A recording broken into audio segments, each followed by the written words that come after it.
Bread, wajina kunyao. Inshiraka neat etiefo nyina. Ozioma ADAKABRI oribo bebie. Yesi okwai tware suo. Ene suo tware okwai. Panyin ni hwan a yebo okwai betu asuo. Ozioma ADAKABRI FRIMPONG MANSO. Wajina kunya bebie wu. Ya mama ha na ya mama tenase. You free neat 100.9 FM so. Ene se ye ba mana sui. Na ene ye wukuada. Ai sanabu sume ne da etwatwo kra. Wednesday, August 31, 2022. And the time just about gone 25 minutes past 1. Abadonko apahumiti eduonu enum. Na mi manti dwumadie ana ye different niche 100.9 FM ade ebremu. Mi manti dwumadie ye de bremu yi. Mi amidi ho chia me ye from ADAKABRI Mamudu Oshioma. Na mi senior co-character watimani mu. Amansa Chiame. Staff Sergeant Harrison Ford Babna Mavu. Ay, mama ni nsuo no mame. Babra. Wote. Babra wote. Ade atram wa. Yama nsuo no. Osi yamfa ye niska. Mama uskala like my mama. Say. Starbite pineapple papa bi. Ana wanom ama atram no. Na yama nsuo no a. Osi yama niska. Kwabena. Odika. Ya fanye niska. Odika. Se na no na wa ha sei. Mama introduction we na aka me se me ka asema chiro. Asema kan yi. Senior co-character na chiri no. Mademoiselle Abunamo. Hey! Respectfully. Oh, petit fille. Benny doesn't bruise you. Abandon. Mademoiselle Abunamo. Yami Oshana boy ye mu be kan so that send a brabo ko ye ni mu anka mu nyamo wu. Kenya ke wu. Can depression akumu. Oh, can depression akumu nipa. Aye. Then production no enyini kwadwo damiado as usual anything in aso. Na me offer Marjorie osai ajiman. Atimbi o manu bad mejaka. Oh, come on. Okay. Maybe come on. Oh, come on. You know I love the breast. Of Marjorie. That's see how when you Ghana ni bi o. Say okoye citizen in UK. Oh, come on. Ona na yire ne man nyina. Ada problem abrand my story natural what ya na. Come on. You know we love the breast. Asema ba. We love Marjorie di asema ba. What asema ba. Abrand we natural no. Production there. And you could do the amiado. I didn't offer Marjorie or say Ajamai, the maestro.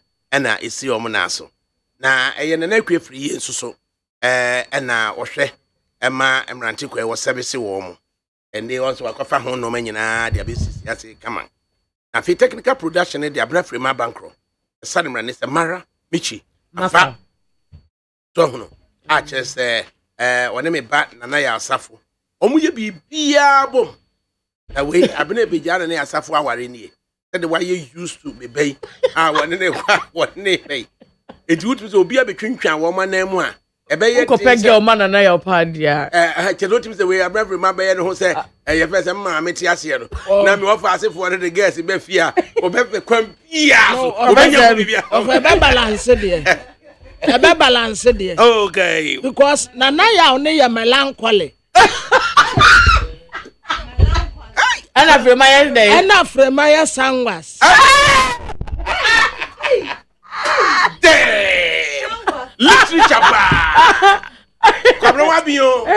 Ofa wo do mu ya enye ye sanka ba ko ya melancholic kakra ana ba ko ya sangwales kakra anka ba balance but we dey wait ha enti wo de balance a enye oh kwamra sanka tinkran a enkankranfo be ka cho se akatwele ko ai yemfa twede na efro ofa metiase o ba wan say obia se nyame boye enipa gu ahodo yensa ofa say me ye korelek ana esunu obia anti ebi wo wa wo de balance a enye ene bi so a wo de balance ye anta na ya o quiet unassuming fine but dangerous. Yeah, na you know quiet and assuming but dangerous. Abrafrema Abrafrema.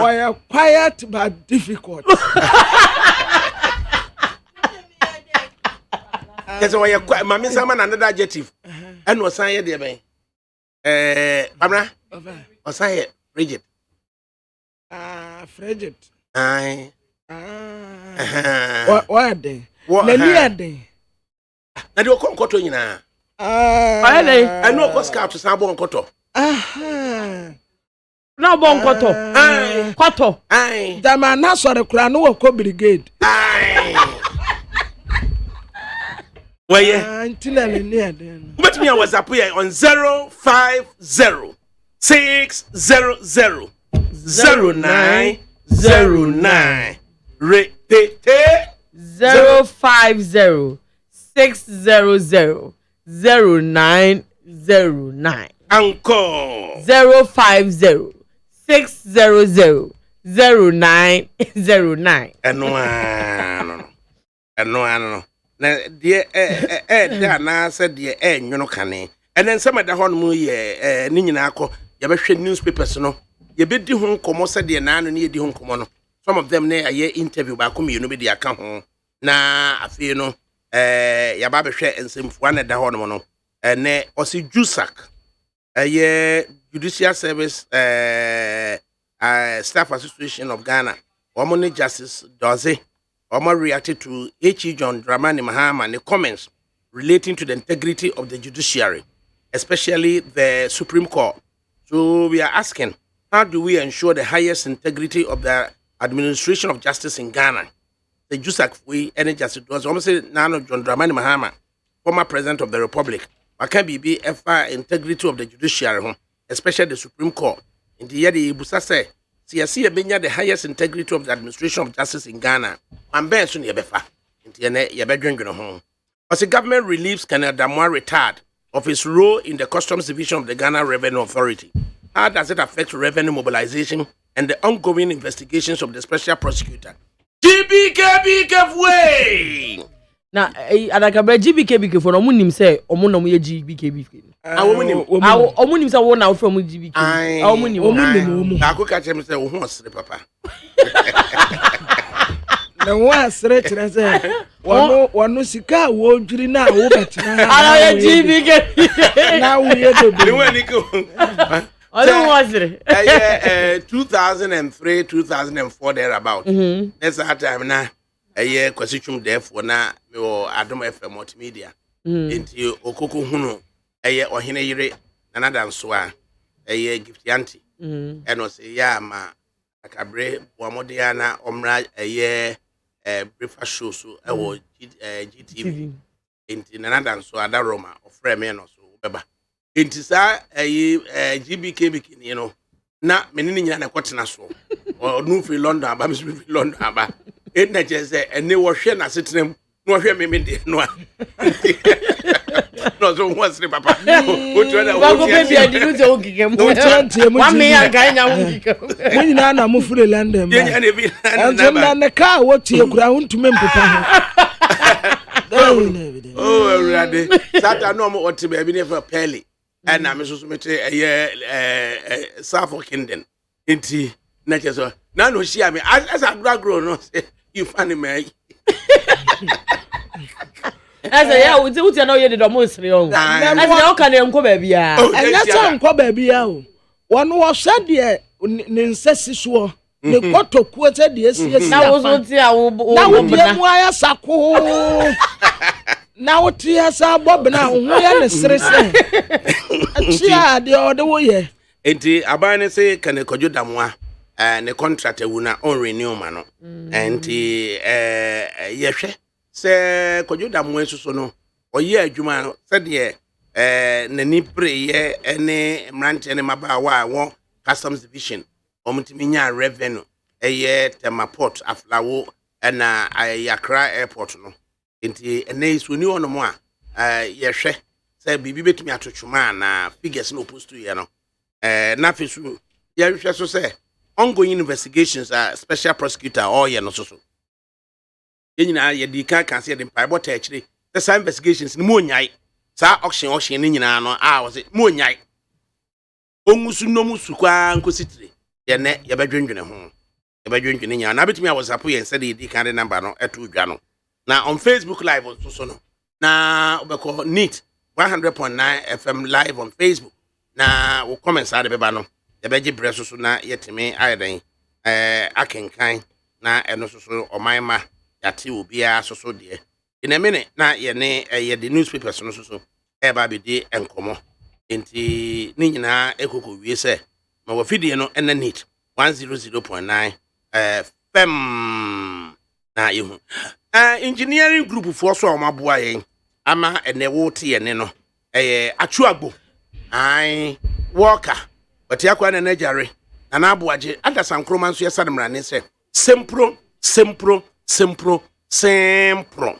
afei yasan ahwe ne de aseda so ama facilities group for no big solo ena dada ena yaw ena Godfred ye friend Ubrana na DJ Mapuna DJ Bosco ena Mills nso yasademra ne se tete na je se ono so ye de ehunu ye ho ano se de ebesi afa ye be ye no na kwabra abna papa babna kai eda me ba ase ya me bebe bo wa mane se accident wo brim so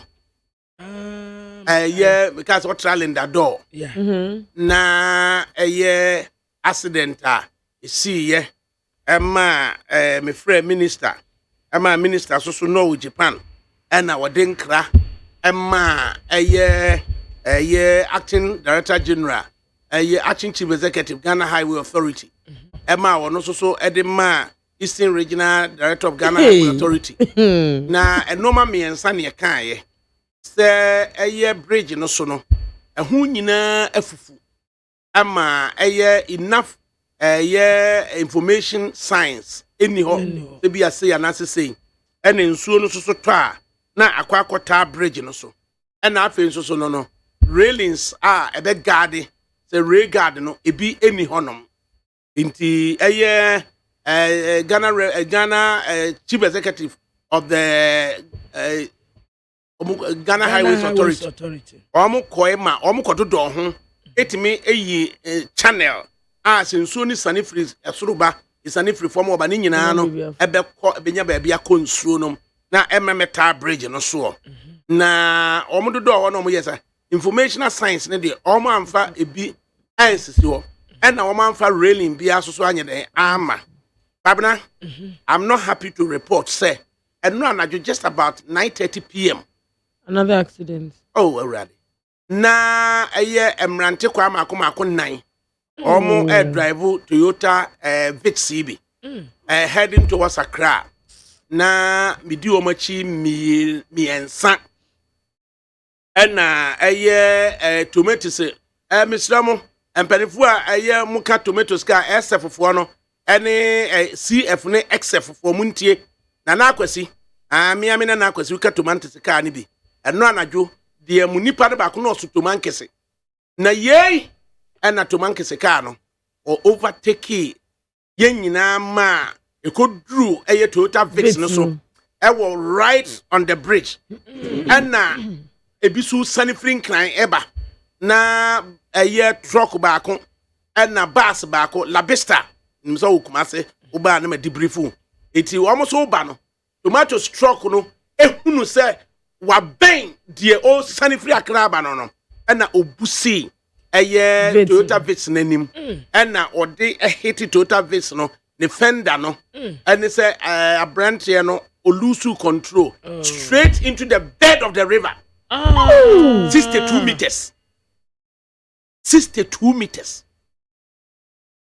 No, that's I feel you know say na one the presence of mind and you know ye it made me the basano the sun reverse forestry for no brim so point o ma do baby sa o mo a clear honum the sun reverse ya ebe gina e honum na eye boss no so ebe gina nti boss no so me insist ka che da labista tubas no fa kona nim ba bi gina high danger na nkrofo teze hwi se wu gina ho na ka ni twam a hwi zem na bese na nkrofo na kotofo mo enti ebaaye aye chebi municipal police commander Mr. Ajima nyame nshraw na jo 9:30 na honum no na me kura me de me phone no frɛ no a na nkɔ de me phone no frɛ na na nya yi network honum network ni nye stable. And one of the guys are see and I'm catch okay nipa me you must try the same number na me try the area and about could the quiet shot say ringing na no sim patrol ringing it Mr. Ajima asidane say unknown number no prosi panyini no epeke wow and I'm say Mr. Ajima ADAKABRI ni the man American no asensi bi ewu eye Toyota Vitz bi car ketwa wakoto nso no say twan o se sa na am senti misro for paramedics no na frɛ Ibrahim no so na road safety management services truck na cylinder door no ɔno na operating na frɛ Ibrahim na ma o men no so mra enti abna ofensuo no mu do ensuo no mu ofri so they sank no so konsuo no mu 62 meters 62 meters better say of a base free ha me busame 100 meters you 2 meters ka yet saying okay 100 meters no and you tell me you say 50. Okay. And 10, 12 so they just sank. And nobody could get out of the car to swim on top. They be na will be when you so and you for cremona will be sanity. And so no na aye rocks wo nsuo ni nche nsuo ni mienda and na edua kase sisim Adia Sanso was exactly 9:31.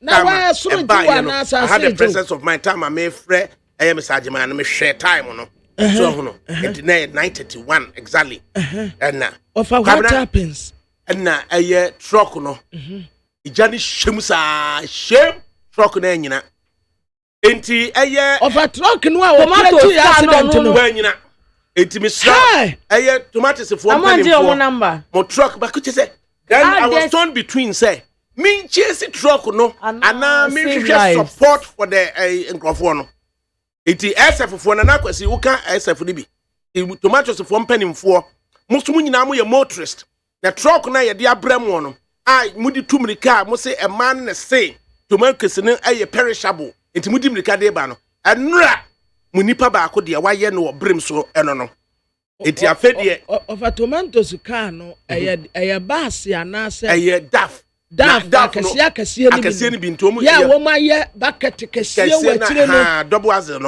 azle ai enti ada say CF ana say XF na XF ni dwane pa enti da bia no omo na keka ndo mu ni mo omo ho o fa no ka obi ba sha nsuom o ka ni sha nsuom na wo dwane koy when no now I was torn between say min chase na men hwehwe support for your friends say afedie kwabna commander under 10 minutes na Ibrahim road safety management services operator no na wadru ho no man ADAKABRI wallahi dia na esie et Ibrahim ye kwana railings ni hot no a ye Sanfa bridge no so no nyame nko a Toyota ne ba kwan kitikiti ya be no ono so no die minim ka una no itime hwe ya twero car number ho nti ma hwe the registration but at least me hu edin a ya twero na minim ka una no iti menya no ho adaje na no okukumase the woba enti hwem nyame nko a chese uhuri ekwa achiri kakra be kwa koto nsu no iti o se uhuri gina nchen yie na ono ye overtaking on abra asamasi wo asamasi a na kasa why biti no and no you overtaking ewo enti no ai ne car na che 053 na 053 meaning baby I will belong to in car ni wura na me personally no I would deal with the driver because ye nyina ye baako meaning car una no na driver no sentia or you overtaking or bridge no so abra me say na me share reflector gong Ibrahim so share reflector na otimi yes ade no acha say won care kra se bibi kra asi wo enti wafa ayi eba sa no obia kɔ na aka wo nko a enti na kameni Ibrahim ene emrantie mienu a omo tie kra bi ase wo ho ene wo mo ba enti omo fo no enti omo a de na ye o ta me ba se obia asa kem no omo se ye kɔ che omo driver fo etu kanako na Ghana fo omo hye ho na omo timi ye den etu kɔye nti sa nipa ni mienu no a ekaaye no na omo timi ye nti nipa nan no ye na ni hu ba bia ntwae but yi no tom konsuo na si ho ekofa no de ne ba ye omo na ti wo no no e de ne beto wo no da kwan no ho ene me se oda ho ansana me ensa no yetimi yi wo omo yi omo ye electrician for omo te lashibi transformer na wo makokuma se na yeba iti ba ko da ne me maame nkasa na ne maame no ede na ya me ba na mze wo ba ne do gina ho no ne me kasa yi iti me ne maame kasa ye pabina under 15 minutes the ambulance was also present at least makoma to me yam kakra say BBC yes under 15 minutes because UK krano wherever you find yourself for ambulance chatter near 14 minutes maybe I will be within 14 minutes I'll say ambulance need to me back but at least the Ghana to me record 15 minutes on the highway. But don't you think it was because it was you that made that call? But they've said that the police commander no because it was you that called him. In fact Ibrahim recovery truck operator about first about under 10 minutes and a friend say ambulance about under 15 minutes. In fact the police were last to rather arrive by and they were last and it's a ambulance nearby and let's look at this and now almost far me and son and ambulance no and now buy and no babe fee they know that whole motionless no but then it's a share no come say baby shower let me get an thing and no catch him say he's gone okay say he's gone man can be make us say so time ye in better one na me and son o ma ba betra tra nchen ye nua no nam so ne ho ye doctor fo ne ba ne ho ye inti emergency technicians ne ba mo ya ade na utum say kwasi ada na dwo mo nhye uniform kra o mo hye mu fi atare but at least they had the presence of mind say o mo hye o mo gloves ne ade and ambulance ne gina ho nom with the strobes of light no still we do chum we do chum it will be a crime but that's what better no boss say ambulance ambulance ni si strobes no blue red no ko be afed there oye your session kon catch him say he's gone no and na back second person so by and no do try say oye CPR yes so try to CPR 1 2 3 1 2 3 1 2 3 now on so can say oko but baby na etwetwema so I don't know whether it's professional na ye omadwuma me insanity ambulance no mu no a wo mo twe say no mo kan say yekofa we di aba no na emergency medical technician can say oko so oko no na mema no me ensa nyina ji so ambulance mu I was asking sir do you say necessary so be kan kire o mo say wawu ana minyo madwuma ni bi but if you said they were you don't know their state of mind and me am we training a bus driver no enetimi hunu say SF no ne car wo mo to ensuo no but me kra me busa no driver no kra no na onim wantimi enkai he doesn't know what happened in say ya o mo ko ensuo no na de oso wo hwehwe ne yam phone ene ne sika nti yansa ma no ko ensuo no ofa meba o de wo free mu no wonna no wo twishan no ana Debi no watimu bi na otimu bi na ofa ene amrante miensa ne nyame ji wo mu so how long were they in the water for ensuo no mu sa etumi survival here how long were they in the water for we are looking at under 15 minutes because 15 minutes and as I'm get to over said ensuo ni nyiri sansa me ka say ensuo ni mienda efa rocks no.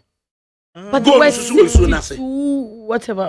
Such as a stro sa ko kokoshe ho. Go crash no. Na chese to say car no say dey see mangle. Na chese u sia konsuo no kura chese bra be bransa na waltumi awura makọ no. Na miensa to me survive. Miensa survive. Omo ntena se kura no. Na chese omo bom pempen na so kokora say ewura.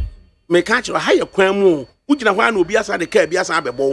Is it the distance from the way no to Nsuo and 62 meters? Oh, okay. I thought you meant the water, the depth of the water. There be. The free stroke. Dabina abna sa wo de car free ho.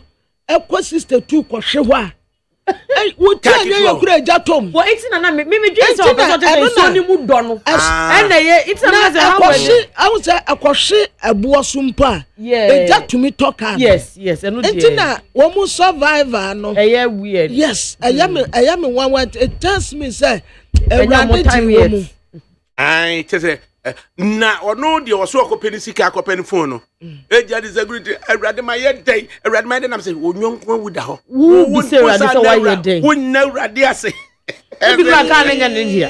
Ogoje no. But kan nya ne dia. O ma me ne ma me kasa wie ye no. And was say me ne ka Ewura no so nkasa. Na ka Ewura no was as cool as collected. Me explain children no catch him oh. Ono driver na plan so ugina ho na me no wo kasa on me so on transport da ho ugina ho na ono kasa no so ono a omprai ye na ugina ho kasa no eno hu hia ne sne car no e car ne dey e metal so just a car say car ne dey e metal. How many human beings are like that? Ofa ayi yani ayeti sen no say ye to America and na kura the technology aba oh kwa car no kura to me kata say the speed limit is exceedingly enti ata say ye to me enwu say baby a wo kono ade na tra katra o say the speed limit is exceedingly it tells you say eni kwa say wo kobro so na kwabra Sadanka railings no wa nke save am because railings ni nyina ye no concrete e wo ho enti asphalt no there's a layer above and eno ye concrete and sana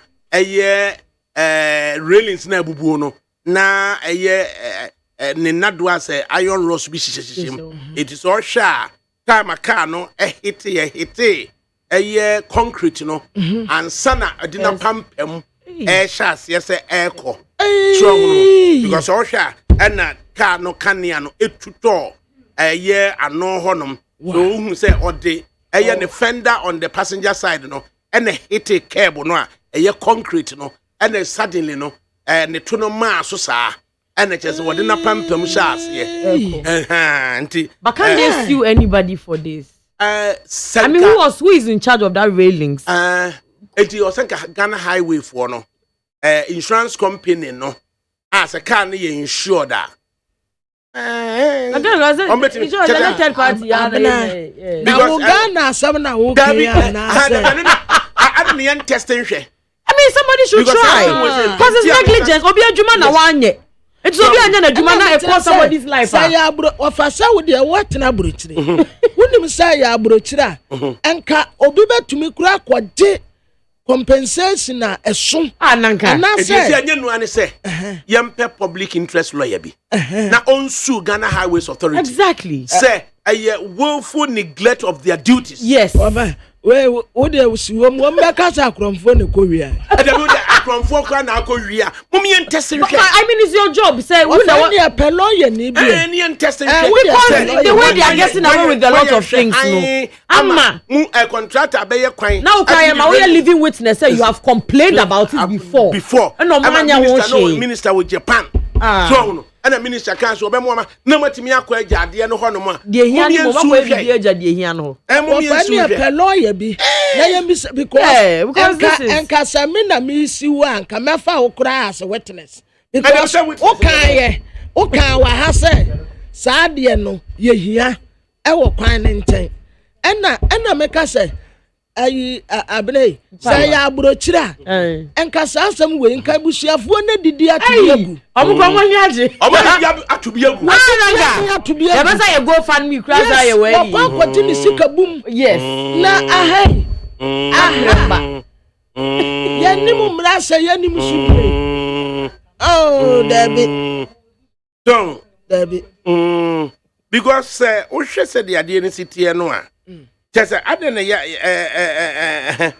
o hwe se de ade ni sitie na the negligence is too much enye no emu ya kakra so emu ya kakra owie se etise nanka railings no kra wo ho no mo a se railings no kra wo ho kra no a ebi anka yenya bibi eyeden what about sa SFO se CF drama ofa to man kese fo no member ni wure mfi se de ubedua no ubetwa o ani de ubedua no ubetwa se watumi aka obi ba to atene ya wo kura wanjina mesi asa dwane ko na wo hwe sama wo ho sama wo ho papa sama wo ho na no pa no be sama ne no be se unko sia bi da wa ho wo da ye mu keke no betimi aba be ye confess me sami nam kwaso na se ukita ka akese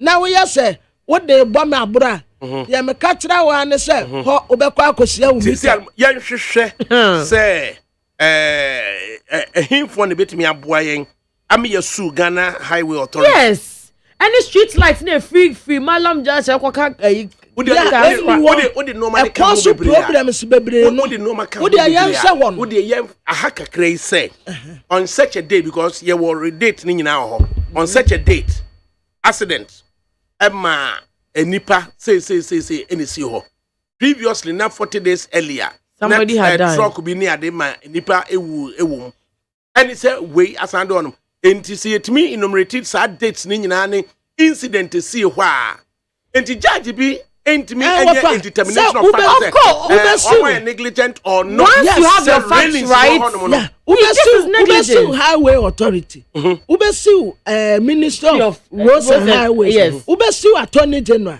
enso de aka ho na wo mumu enu akoyi wo mu ho ano sentia eni kwase ye bo mu ka se wo mutena wa ye nhwe han ema saade we wo ho a enke sevu asumesi e wo saade ti we ya wo hwere ne nkwa abusuafo agem compensation yen try hwe so ho because ADAKABRI ampa ana onim one thing about Ghanaians is nipa bako ye na fa obi abe is a floodgate na bie no it is a bie na sa muso hwe na sa sky agem wo course muntumi and now you become mindful of your job yes because mo sky kese amudi obi ni bi ntisa mo ji sky kakaka we na sa muntumi nya de wo se mo ye dia then what is your use being there because half of the road accidents now half of them are preventable. Yes. They told be a street light be any rail see a weekend. Yes. Every time. Now ebi okra abna ekwan no eye masade senka mu betumi aye double lane. Na kasa car mienu nam ha. Car mienu nam ha. Na wo wa yan hwan ama ade ne ye single lane. Na accident ba who cause am.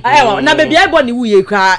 Anua yi na ndaso na baby a anua ye gu ye ku obi anua na ngu still ndaso gu it's like nobody cares once they affect you be a person anampo say se obi articulate bi esi kwan ho na se te sank wo fa yi nkade ye aduma sa wuro to no towing no cars no senka towing cars na nya aduma no Ibrahim no so am friend no one na ye towing car no operator ono wo ho on the can buy under 10 minutes no ono na ye for papa na yama business me can sa towing no na nko mo de ba ya eye enkofo kasa hu enka articulator sei na so obi de ne car ko wura ase a enka ye betumi asiw company no eye na sade sei enka sese wo kwoche articulator na wa kwoche no wahu of the maybe you were articulator na you there now so ko you there was enko twe na wan I say you may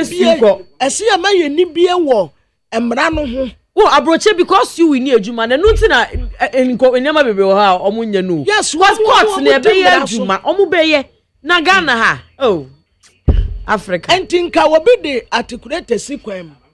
Nasa me di kowura ne ka asia. Esese yesiu nipa no a oja articulator ni si wa e koso accident. Aye. Na articulator wura no so betu so contact obi na wan be fa. Esese wo beto ka no. Esese yema emra no eka. Yemra no yama na gododo.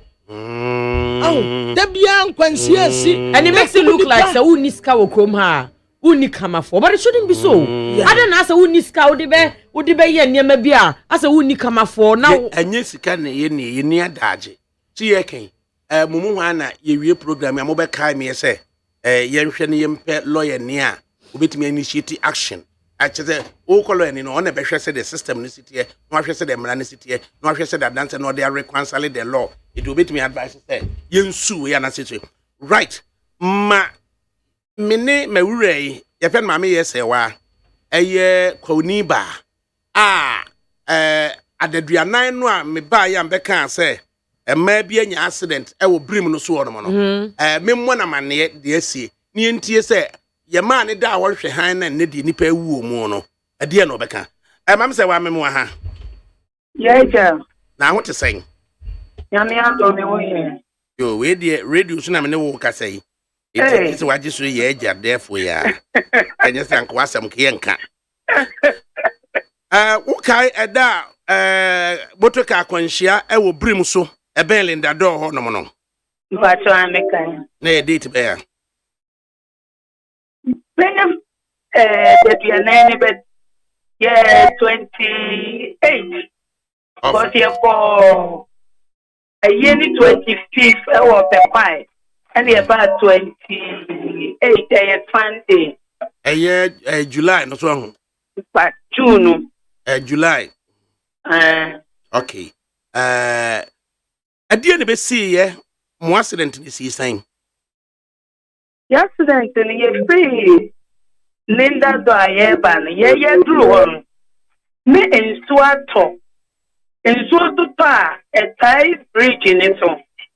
Enti ya driver ne wu ye no e no ntina ye se trader ketia so cement na the way wonam nso no na awoban se wono ye se wo kwa obekanya to nso du nto ntina ye e na car ketwa be ye overtaking so be ye overtaking na na ga se trader ni twifa car ketwa ne so no e no wono ye se o de ba be shi ye die nyame na chi yen kanye sanka nye se me kasa yen enura najo aye nonkro ne fa bi amwasem ni si ye no ano tomatoes car bi so ye overtaking ema wo de asum private car ema omo de omo tranye yo omo koto nsuo no enipa na ya net private car no mu no emu ba akode wawu ena me ensa no de ye dom ko hospital enti anadwo nka me pa nya ne wabo amane se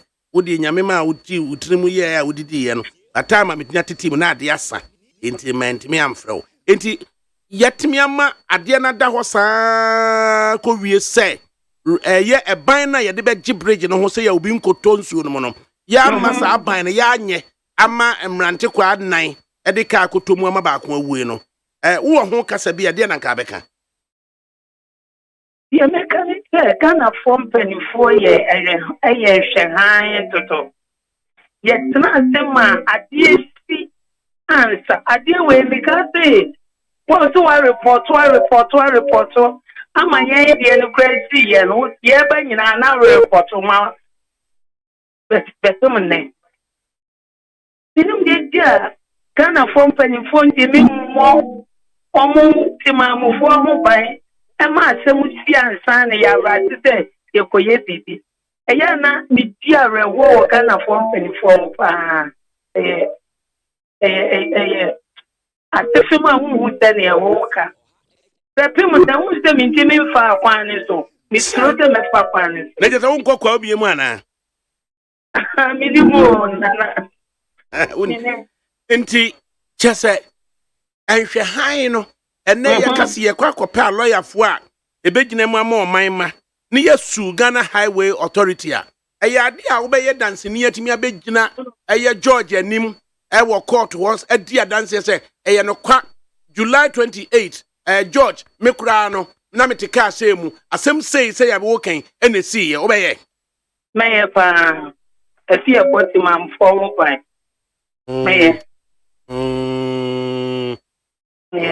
okay kɔsɛ hɔ ne ɛyɛ hu pa obiara kasi nyame tɔ yɛn sɛ yɛte ase obiara na onya accident wɔ hɔ enya nkwanta obiara ka ɛna yɛ driver no so ɔte hɔ na coach afrani ɛhɔ na ɔtɔ mu yɛn ti de bia woduru hɔ a ɔyɛ careful wɔ hɔ ɛyɛ no korɛ coach afrani na ne ho dɔɔdɔɔ no ɛna ɔda ambulance mu nti ambulance na kɔkɔ tɔ nsuo no mu a ɛma coach afrani afi de kagya wɔbrate eti si ano yɛbɛhwehwɛ kwan a alɔyafo bɛboa no na yɛnhwɛ sɛ saa adeɛ na ada hɔ no a ɛyɛ kɔsoɔ no yɛbɛhwɛ na yɛtumi nti sisi ade frɛ wa amane hɔ no sɛ ɛyɛ abranteɛ ama anadwo no ambulance for emergency medical technicians ne ba wɔn so ɔkɔ na gye sɛ eti ɛna miɛnsa no yɛde wɔn kɔ hospital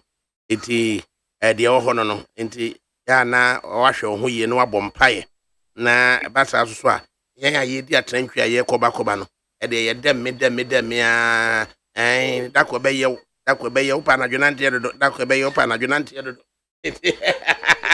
ana tili kwan so oni tili tu kwan na anajua kwanto die adia na tu yɛn sɛ na yɛ anajua anka enye yi na wo die na nya anadwo na yɛ numere bɛ 5 to 6 more we ka na George animu a enka wakɔka we say na 5 to 6 na ma me bɛbɛto mo kora na 8:30 ne man sheta everybody so Adam na mi ti kura bom de menye etie de na de asie no te bibia na be san hwe wate nyame nka ho na shira so na ye wadwuma na da nyina bɔ mpaye sɛ wɔn a ɔmonam saa kwan no so a yɛ kɔba no saa nkrɔfoɔ no so nyame ani ɔmo ho afofi na driver foɔ no so a ɔmonam saa kwan no so a na ɔmo pɛsɛ ɔmo kyerɛ sɛ ɔmo nim sɛ hɔ yɛ ɛyɛ dangerous spot a da bia fo mo di mirika we sane aba no ɔmo so yehu de bɛka kyerɛ ɔmo wai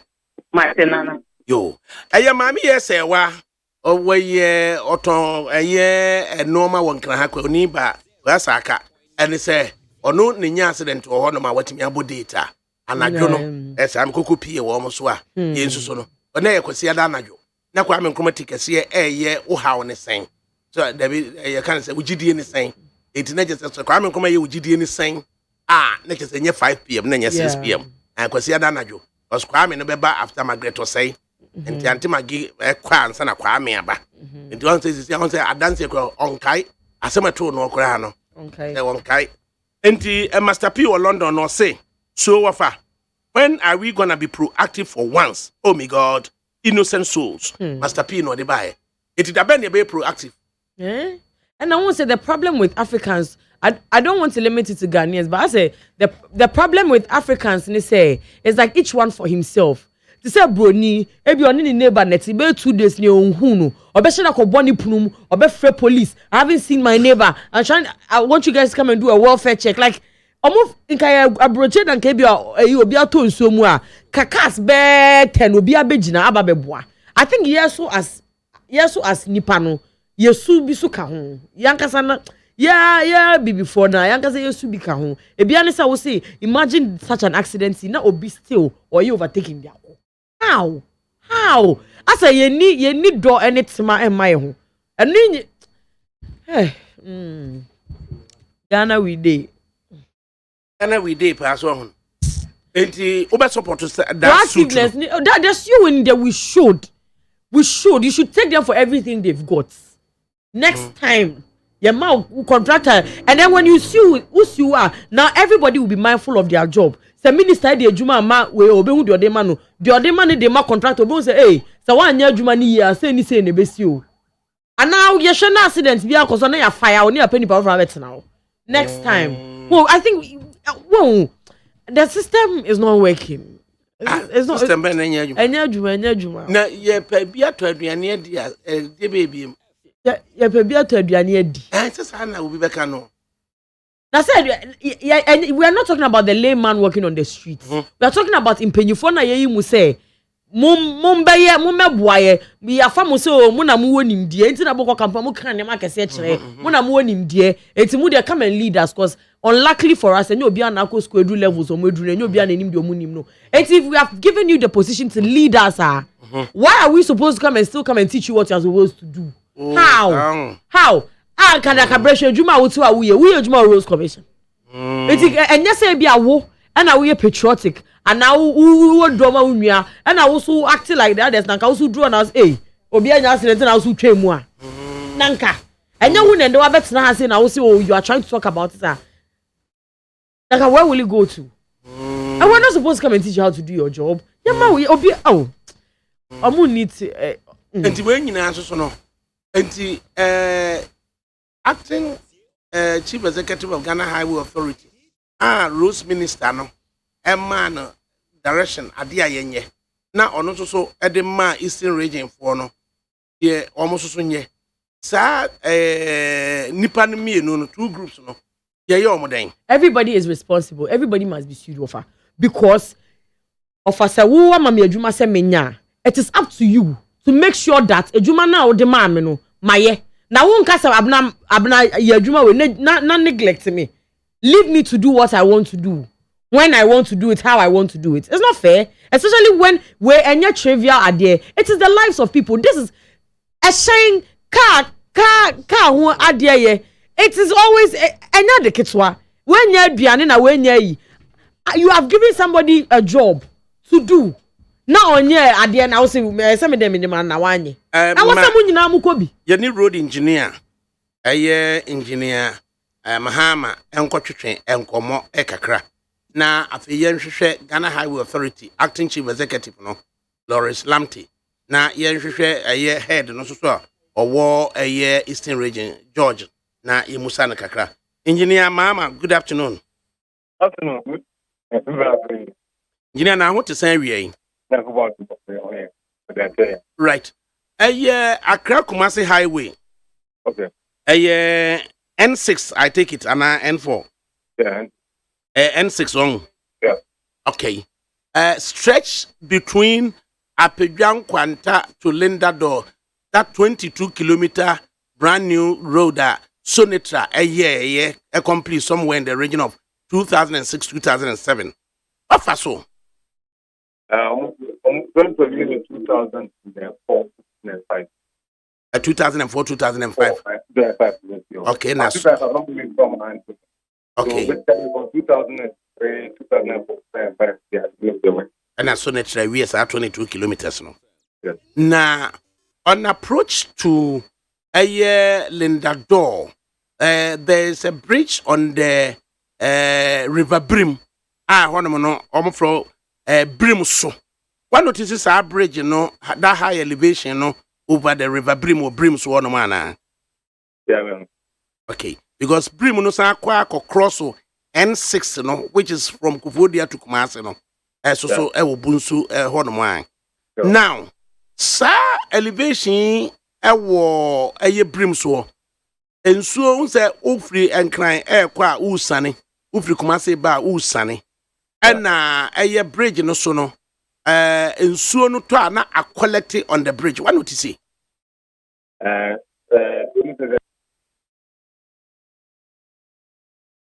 Oh, come on. We may have to raise Engineer Mahama once again. Into Engineer Mahama back onto the line. Or your road engineer. And to was a summer, we say on the N4, Accra Kumasi Highway, na between Apejang Kwanta and they call Lindador. In fact, near Yenam Potrasi and a near ko. And as I find a brand new road, President Kufuor, a Shema, a year, Sonitra, a year, na baby, Brim River, across Accra. Yanko back to a year, road engineer Mahama. Yeah, Engineer Mahama, sorry, sir, you lose you. raising you back onto the line. It ye now. Na ibusa say said the depression our bridge no more no more in so collective hormone. One notice. Yeah, but the part of transport, I've not seen the cost of the bridge in the time to start. Okay. After moving final, there were some challenges to the road after 2011. 2011. I don't know what was there about. Almost after the overlay, anyway, so the more you do overlay on the road, that's the process to do that. The more you can help the value created in the two. Yeah, no man, so kakra dia mame. The more you do the asphalt overlay, the one the different situation of the area now is a big one. The more you have the depression. But the design of the bridge behind we have to ensure that you will elevate the bridge above a certain height so that the river will not come across the bridge itself to hinder movement of vehicles on it. And that's what I can conduct on. Besides rain collecting on the bridge, railings and so I walk either side of the bridge, no. Back have gone. Back they completely gone into railing beer and Ujina Bridge and so you are looking at up to 62 meters to the bed of the river. And also one noticing. Yes. I think one of the successes is our class. I'm almost telling the state of the bridge about a month and a half ago. Which is short on can't be something that we have. I work at the Ghana Health Authority Maintenance Unit. I'm paying more office level after the big, only about 2 kilometers of the about 1.7 miles away from the integrated down the left hand. We are even closer to the third location. So I think that sometimes all this, they will just do a half the evidence. But then they do that. Those things have been out of the place for more than almost like a year plus. Roasted last and it got the attention of the big the media. So it will be that the maintenance division, what they normally do is that when they take inventory of all these things that only the material, they present to the higher authority considerating and approval and the issue of financial mandate for purchases and installation. I'm not certain say Ghana have one automatic invent because there's a monitoring team the area managers who are segmented across the country. They move along all their products that they are doing to capture any defect and then do the same by submitting the defect to the regional office, which is submitted to the maintenance and then to the head office for approval and issuance of use of funds for the maintenance or the service. So it might be just because money have not been used for the work.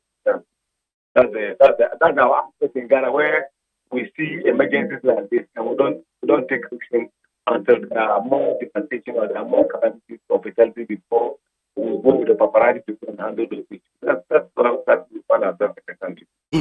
I can buttress that one by just giving another example. Just about 6 weeks or 7 weeks ago, the F1 had a challenge similar to that. The 1 year farmers, the intersection between the other 4 areas.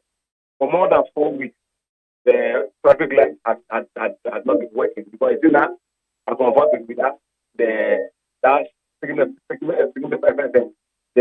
indicator and coordinating all this, which was just a little under 50,000.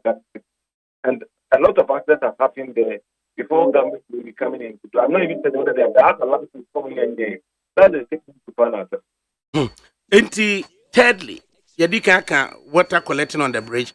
Yaka a absence of the railing, and then thirdly, informational signs on either side of the bridge on approach. How important is the informational signs on either side of the bridge on approach? It is more important than even the installation of the gadget. It's more important because mostly you have that some of the roads they are narrow. In the event where car be overtaken, not say or you say or bad drink, not say it's an incoming car. Where they expect the incoming car to move. So when you give adequate information, I know that you are here, maybe you know that during the construction stage, all the things are done after construction. But when accident now cars get those adequate information science now, installment becomes a problem. And that is why I also have my challenge. Say, a lot of the insurance companies now, when you don't insure your car, you have a problem. But when you insure your car, and then this accident happens now, the cars are sold or they are tested by the police. Unfortunately, sometimes when they clear the cars now, the police do not engage the federal authority within the corridor and then hand over the rest of the users so that they will now send a bill for the what they call the insurance company to pay. Few times when I was personally engaged, actively involved in some of the work, especially a blue room, for instance, we had a meeting with the police, and that the anything that happens to people of corridor, call on us so that we can come and assess the extent of damage. Now it is happening with an insurance company or the driver, and then they will not take it to the insurance company and then get the same material. Because and now management saying they be able to be now about the story. That's what I'm trying to tell you. Okay, the step by step on the family. I feel no sad no man me and son. 40 days ago, late July, accident to see her. Emma Nyamenkwa and Toyota High ACB with 14 passengers, including the driver 15, and Omkoto Red Babed because in Suonwa na a go on mono. Truck be sunny for a crash side airba, and a small vehicle overtake a Toyota High AC. And now Okusi Bridge or splashing soon no. Net truck no baby a womfa. It Toyota no. Nyame I would do more for finish say Ojinai just before the bridge say or shed your truck no be and pa truck no e cross in and now the baby boat Toyota no and they could share in Wuremu just after the bridge. It is a Toyota no call ya and ka or the could share soon. Yes. Be buy radio you see a can once me ya and I'm a friend Rose Minister now or Japan. Ato Jibre na de asan okra so ne ye kasai na o ka kire me say men send details ne mfa ma no na ono so obebo Ghana highway for amane before say me send details ne ma no na Ghana highway acting director acting chief executive no Lawrence Lamte and ye near breaker can I will be mentioning names it Lawrence Lamte contacted me by me number no say minister Afriana catch and say, I dear say, and na air coso, a war, a year brimso bridge and also. Intino no omushe, na yenye remedial works, a war a honum. Inti on the phone, and or joining Eastern Regional Director no George, something the first name Namakai, George no, or joining no, and na or man instructions to say, on your report for no Lawrence Lampton attention. Now, on forwarding my minister because minister say or per report within 24 hours. Now, omo are acting. Into a record say, oh yeah, you know, and now so the next 2 days, and I'm a friend, no, my friend and nature say Kofodia, and yet the assessor into a man, a year chief executive in any brepa, and on the phone, or any kika be catch and say, I dare said, dear Kwana, Omuntuka because Omu call Bunsu. To Kofodia N6 no birim na etwa ho no no ma N4 booms a year birim no etwa Accra Kumasi Road N4 no so enti ogina no so say anadwo aye ka say about 9 something about 10 momodian ko ho anadwo ya because minister etwen no na ti then me ma Kofi Bedu ekoko check ba ye no ba clear size of the road on approach to the bridge. And normally improvised channel. At the amansuo na be quality onto the bridge, you know. Afa channel num the echo a year riverbed. Yeah. Oman touchy any informational sign be as a who be bia. Oman touchy railings no I had the ben ebubuno. Into Enura and just about 9:31. And a young four young gentlemen. Omo drive a Toyota saloon car Vitz. And then non so no a coba say a truck a car warm omo straight into the bed of the river. Nipa for nana jono baako and emergency medical technicians no e kan say okọ wa free mu and for no ye convey omo e de omo e call hospital. Sesia no, what is the course of action open to listeners of this show? See a bit me a compelling Ghana Highways Authority. Amo ma ye statistically adwuma e waso amo ye. ADAKABRI, bottom line. I think that some of director put their original director so you will have captured all the things, the road furniture which are missing on the bridge, i.e., the guardrails, the effective agents are out there warning, and then possibly maybe a speed coming bigger. Like speed ramp, about maybe 300 meters away, 200 meters away, 100 meters away, before you go to the store. In case the guardrails are not even there now, the 3 speed ramp would have significantly reduced the speed of the vehicles before they get to their food. And it's all about the money. I'm just to say, the person who is supposed to capture, if they have captured that, it's just the funds which have not released them to wait. That's about it. And that's if the minister has been told this, like we are going to cut our hair, they should got their head in him. And they should we have to start to find people to be responsible for both calamities and death. If the minister is sitting on the information, not also understanding the appropriate authorities with the backing by the council, because the Ghana is Ghana authority. All right, they need the money issued or give them to work. They are just the public servants. You know the money, they can't work. So I'm sure they might have written a very nice report. And then the minister, chief executive acting will tell you there, on independent on the government for you to know how angry he is.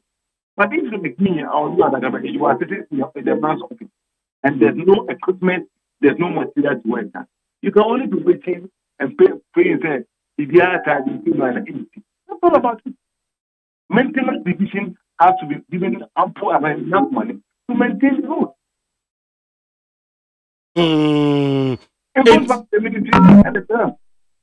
See, in this instance, Uber support to any suit directed at the Ghana Highways Authority now. We'll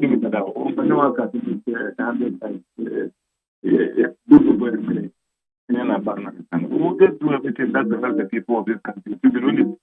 The road that can be there, Sawam Town. It be new road. There are a lot of engineer, Pacho, hold on. Kakrebi Mayeng. Na yene acting Ghana Highways Authority Chief Executive Engineer Lawrence Lamte. Yampantu nanim DSC. Yemusan say last time round dear na omaye. Engineer Lamte, good afternoon. Good afternoon, ADAKABRI. Engineer, your tree is not good, so I will try the street language, mixer of tree and English.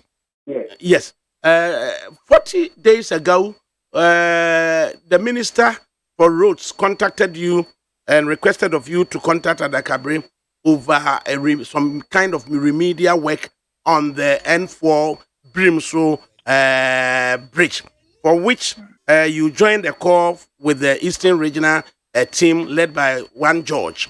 And we were expecting to see something done. Can you tell us what exactly was done on that bridge? Thank you very much, and then thank you too for the listeners. When we had a discussion the last time, the regional team was at the site.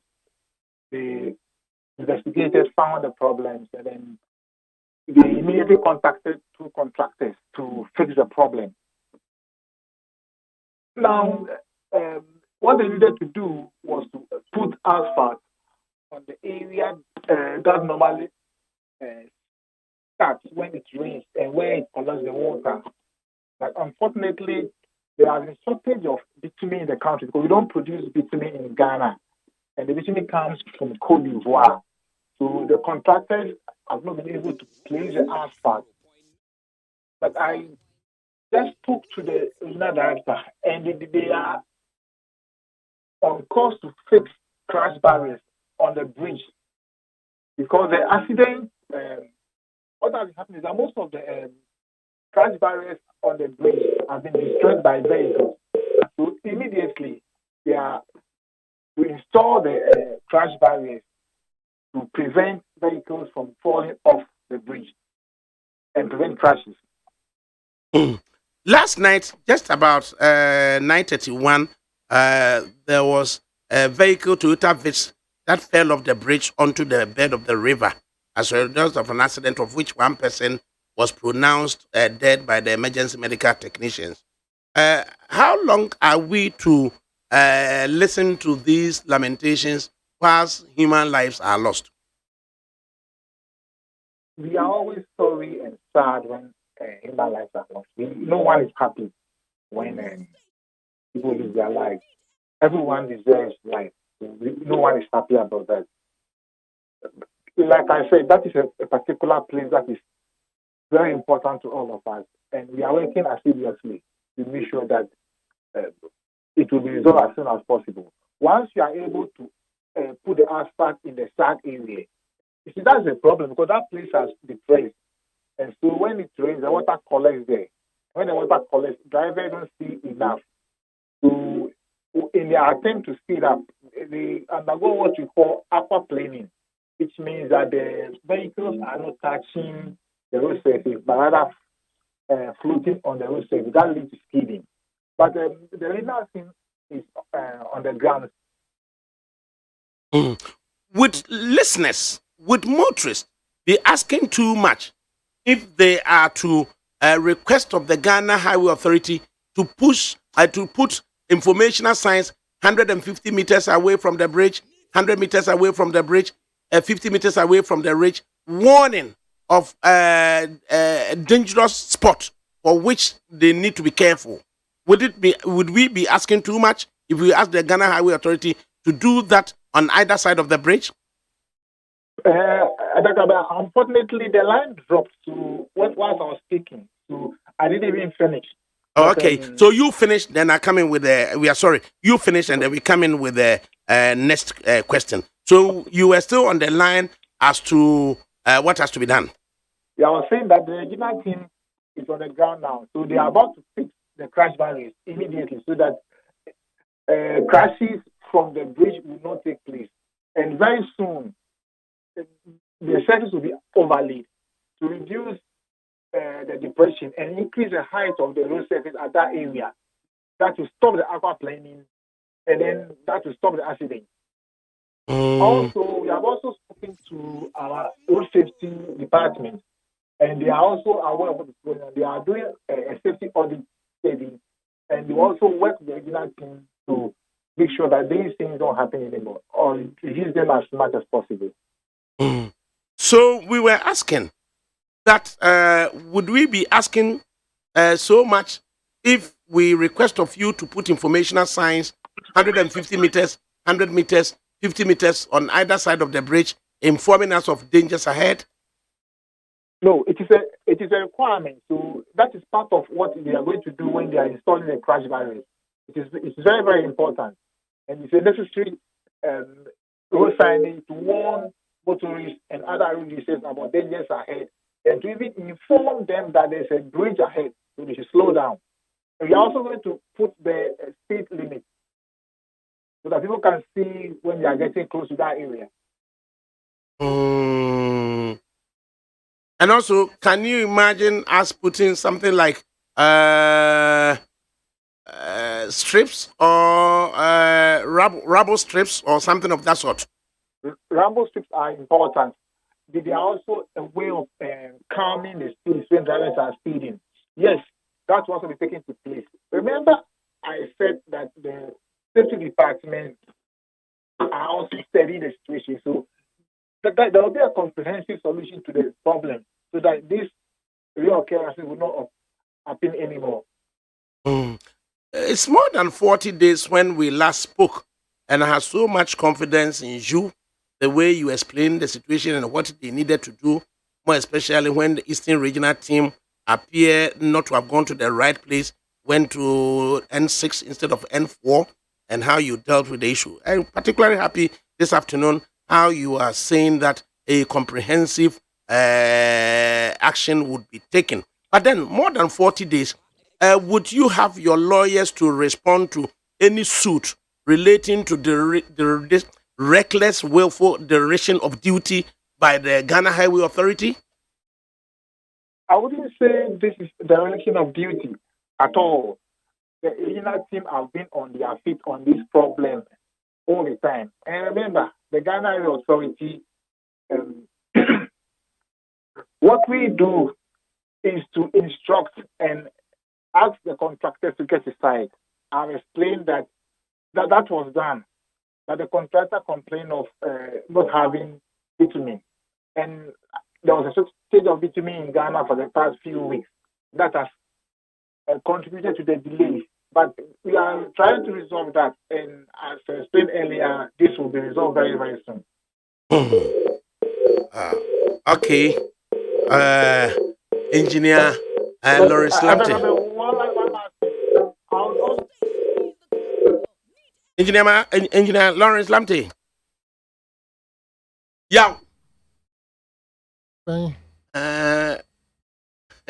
What's the Ghana Highways Authority? A year acting chief executive, no? And what Engineer Mahama until either of them come back. Earlier on the SC and UTA and Sana year over. Okay, me into comment, Kakray. Mini Asoso Abba. Asiapia. Jesse Apia. Right, of the MPP. I want him say. Who will be an animal to come and be an ancestor or MPP? Who almost saw when you to Muna, no MPP. Analyst, no more so more. Almost where they move. Hey, well, coach your balance, you analyst too. Yeah, Opening. as a meeting honor. Oh, one. I'm for Queens Naminchia. Any Aquania with the man of Naminchia, Jumeco Fiber. Any Ghana Fuina, a TF1 year for the cham. Now, drivers and so, Yamam were console brebre. Samuti, yeah, can Okay, Yama, a highways acting chief executive, no, unconclude on the issues are no reason. Yeah, Engineer Lamptey, you were just about fending off issues about the duration of duty. Let's hear you, please. Already having regulated in its duty. We did what was expected of us. Rather, unfortunately, for the shortage of bitumen, the contractor couldn't get to site. But as I said, it's already been awarded to the contractor, and the regional team are working on it assiduously. They're also working with our safety department in the head office to make sure that all safety issues are considered so that these accidents are reduced to the barest minimum. And Do we have any timelines? Yes, I'm sure that before the end of the month of September, the crash barriers will have been installed. At the end of September, so we are looking at next 32, 35 days. Yeah. No. September is only 30 days. Today is 31st of August, so let's say 30 days. Okay, right. And then we will hold you to account. Yes. Okay. Quite interesting. Thank you very much for having me. Thank you for the opportunity to explain what has happened. But we will be monitoring. Can you tell us the contractor who's been awarded the contract, please? And not at the moment. I have to confirm. I may have to call you privately to check because we may have to put them on their toes. If indeed they are going to work and get paid for that, we really need to get something done as soon as practicable. So I will call you and take the details. But I think that for operational purposes, we would have to be dealing with the regional office in Koforidua. But they are not minding me. I called them before you. That's sad. I would have to. So talk to them. That at least for that, for the purpose of that particular bridge, they should be responsive and proactive If they dare do that again, we may have to either write to the minister or write to the Roads and Highways Select Committee in the Parliament, or, as we said, consider a suit led by a public-spirited lawyer to compel you to do your work timeously. Thank you very, very much. We are grateful for the opportunity to explain ourselves, and we are sure you of the best service from the Ghana authority. Thank you so much, Engineer Lamte. Yaw, asemete hono no, echina yebesi yedan. Na ayro honso. We want na yema when I listen to Nkrofo to say Honorable IP. I think he was a former MP for something like that. Yes. Obia or word of knowledge, near experience, or road safety. Now we're losing his seat up to date. But he's forcing in terms of trying to put his issues across any road safety. Such people should be given the opportunity also to serve the nation. But openly, but here this particular story, me fear na the a better madjumone say, Tanka enye wo na wudi achiri na obe PSwa. And can this matter is a matter that ankebia nipa bebre no akromonti. It is because of your personality and the type of work away. Nyamencha de ube PSO. How to be mobilizing crowform so bu omode ma wunti no within the space of time no omodu ho be ye de so moye. Adopani what the municipal police command, Mr. Ajimai, Chebi municipality. Yes, and one tow truck. Ibrahim. So, any police form by name emergency medical technician. Yes, because for your gathering of all these people, no. No, some in terms of because no. You see, me safety is guaranteed. No, me in terms of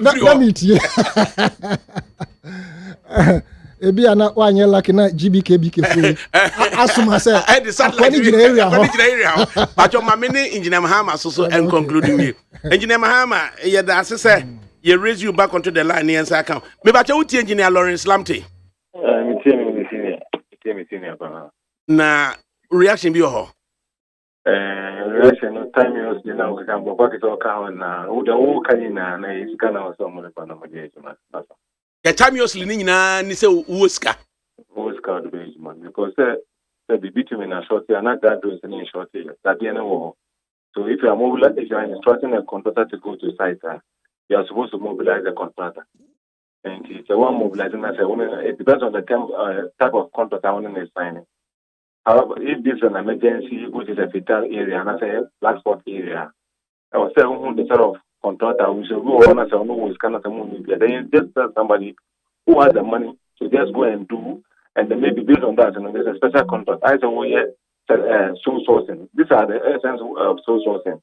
The contractor we say, oh, big account and so now we be at the time. Now you go to agreement with the person, and the person just go and fix these things for you, and maybe in the next 5, 4 months, 3 months, whatever it is. About this come on, no more. So that's about it. All that we're talking about is money. The engineers are super from the region, from the national, from the movement, everything that is there. They are okay. It is just the release of funds that brings us back to where we are now. And so sad. But at least, yeah, $750 million US, yeah, and then you demo 37 million US dollars. At least 713, yeah, okay. I say your church roadside, they call you one. Now, where yet to me, 500,000 crown finance are remedial works. $200,000. But there's that, then I mean, can you tell us the budget? There were emergency funds of what the BBT said, the Koya now saying always waiting for government to take money from taxes being accrued. And that's the point you have to ask. And this is so sad. It's a memorable example of crash and Trankasa. I mean, say, the bank road, a very dangerous area. There kind a number of accidents to occur, not biggest traffic lights engage for more than 6 weeks. That's where we find ourselves as a country. Well, we'll target some money for emergency works. And then, Mr. ADAKABRI, and no one else find so. And however, we try to help the Ghanaian to be safe. In Nigeria, safe. The drivers are over speeding. ADAKABRI. I'm on the road, and you know, sir, I've been on that road for the past 14 years. And I close my eyes, I'll give you all the behavioral pattern of drivers or motorists on that road. Nobody is doing below 40 kilometers per hour. Nobody. Saloon cars, the bigger one, the coastal buses, the sprinters. But at least commercial vehicles now. The common play road no so particular section regularly no. Think one the do one says will be a catch and say danger be on to the boss. Yes, there was a day I Saturday. When we got there, we stood there to record the speed of vehicles. Where from one of our engineers, I lost the mom, and went to Osino. On our way, we stopped there to record the speed of vehicles around 4 o'clock in the afternoon. None of the vehicles was recorded under 140 kilometers per hour. None. So, like the man was saying, you meet a certain water, you apply the brakes on. Then you want to say, you will drive it, now show top, now the car move. Now about below 80 degrees kilometers per hour. Now we overtake you. You look at the distance that the person just goes beyond you now. You can just estimate that the person is doing more than 100, 120, 140. But let's educate ourselves when we go for this DVLA or whatever the license and other things. Whenever it rains, ties now only channel home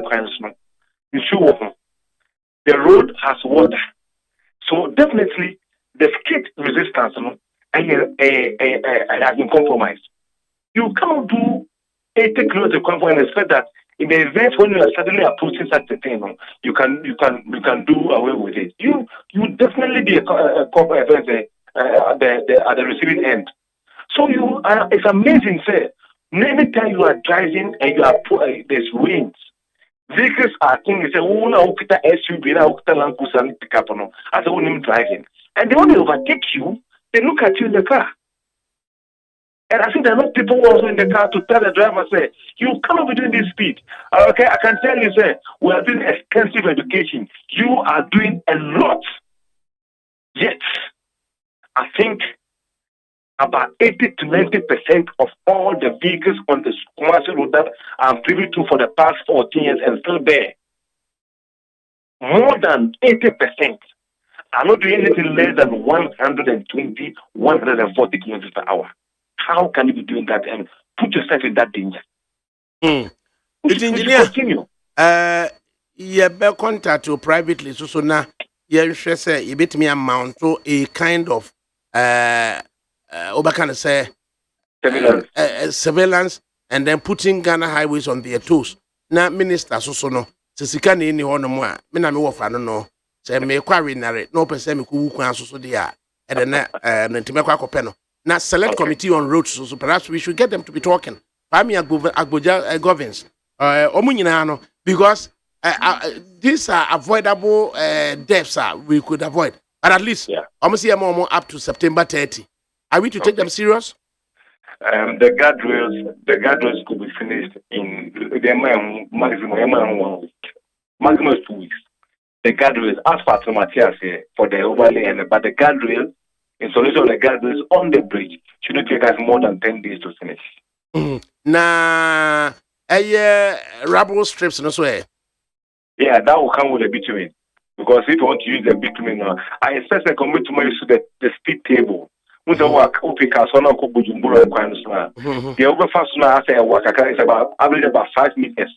So, and more of that, ramble strips now. When you suddenly are confronted with ramble strips now, it can take your car to any direction. The speed table is ideal. It will function. It will reduce the traffic, the speed drastically, but it will not throw you off. Like to have those ramble strips now. All the 80 kilometers now. Depending on the car we smoke, and we will call either the left or the right. No matter how you go this. It's a moment engineer for that one decided any man say ramble strips. And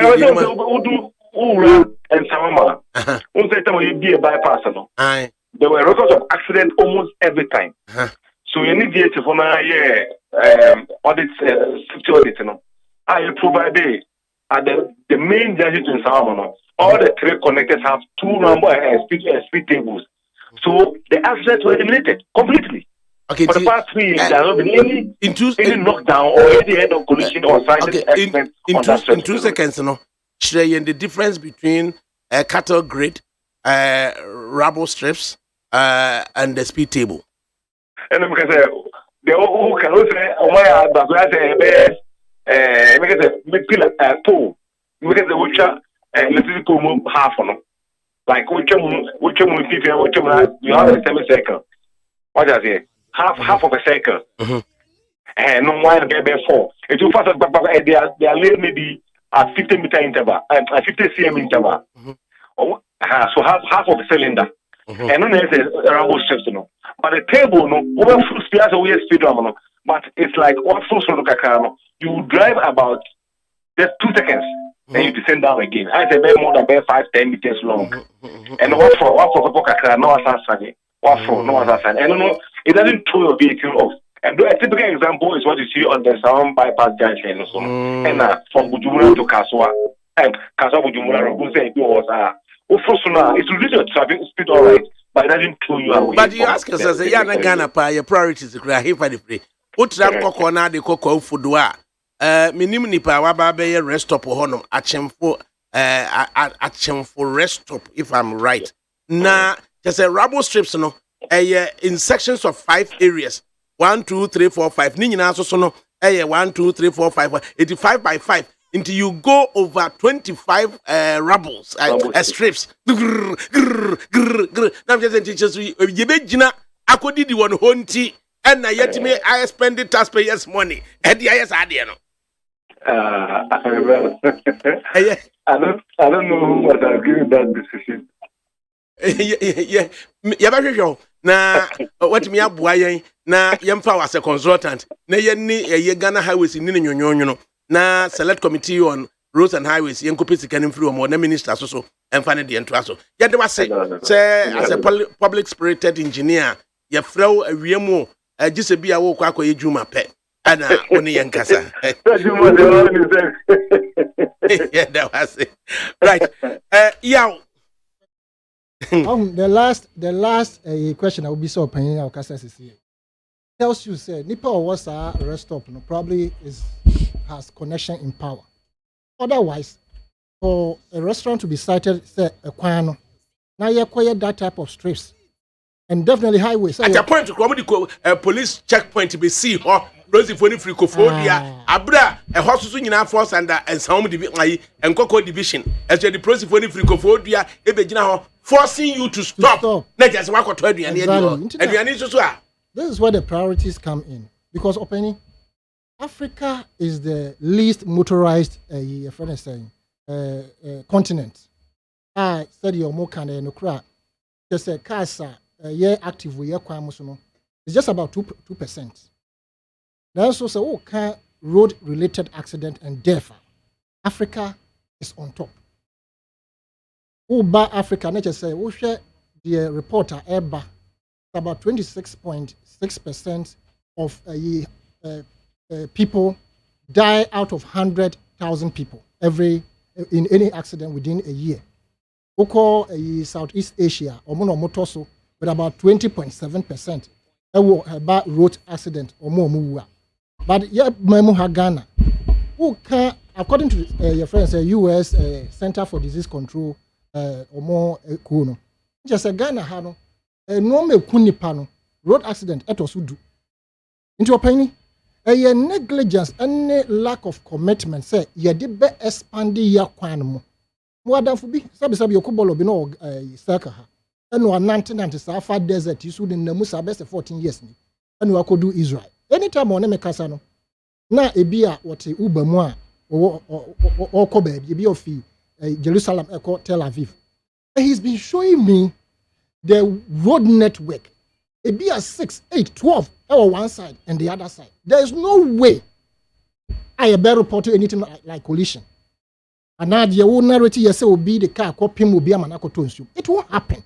Because the road network are such that a protected nipa by the nature of it.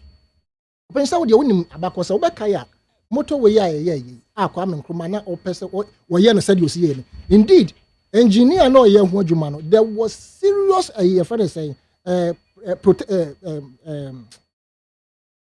rancor regarding say anka wonya no dey think ha kono ba konda ha na anka wonya the other side because he was wasting money and then a benefit yen to the point that you say road no kura pono say see so amaye there's the need for us to expand it now the yan say Ghana ha in particular ye need priority regarding our road networks nkrofo a ewu ewo ye mamu ha wo accident mu odwene ho a onti ase some of them are so needless open say wo fa ye kwan so fi depo ha yi a e ba besina twam akọ nsawom wo de hwe media no post abubu ni railings abubu ni nyina they have been there for a very long time nobody cares and speed ramps are working ho asem the wafa cantonment ho US embassy omo wo am say ho no mo call when they are going to do their visa and no man speed ramps na ho na wo for so wo so speed ramps it is designed in a manner utumu said this is a friendly or mamini kofi bedu enye final on this issue na fe dia kan ye woni amaleba ene jesi apia ka mosodia present Mahamudu gobi now to say Mahamudu yake naja wa hedi adadia nanie ene se wadaroma oje enkra free mi hoko eye bunsu eye in fact technically linda do ho no mo ye ensutam so da bia ye de amabunsu fo sa address no eye ensutam uko ensutam brim so bridge no so adwuma akoko ye ka kire wo man mai Mahamudu awie me mama munu yo na ne se menu dinkra enti da memenda da inaja ahomache ebo me de ya na sa na me kono nti ebo be no nso kura na meduru refro say bu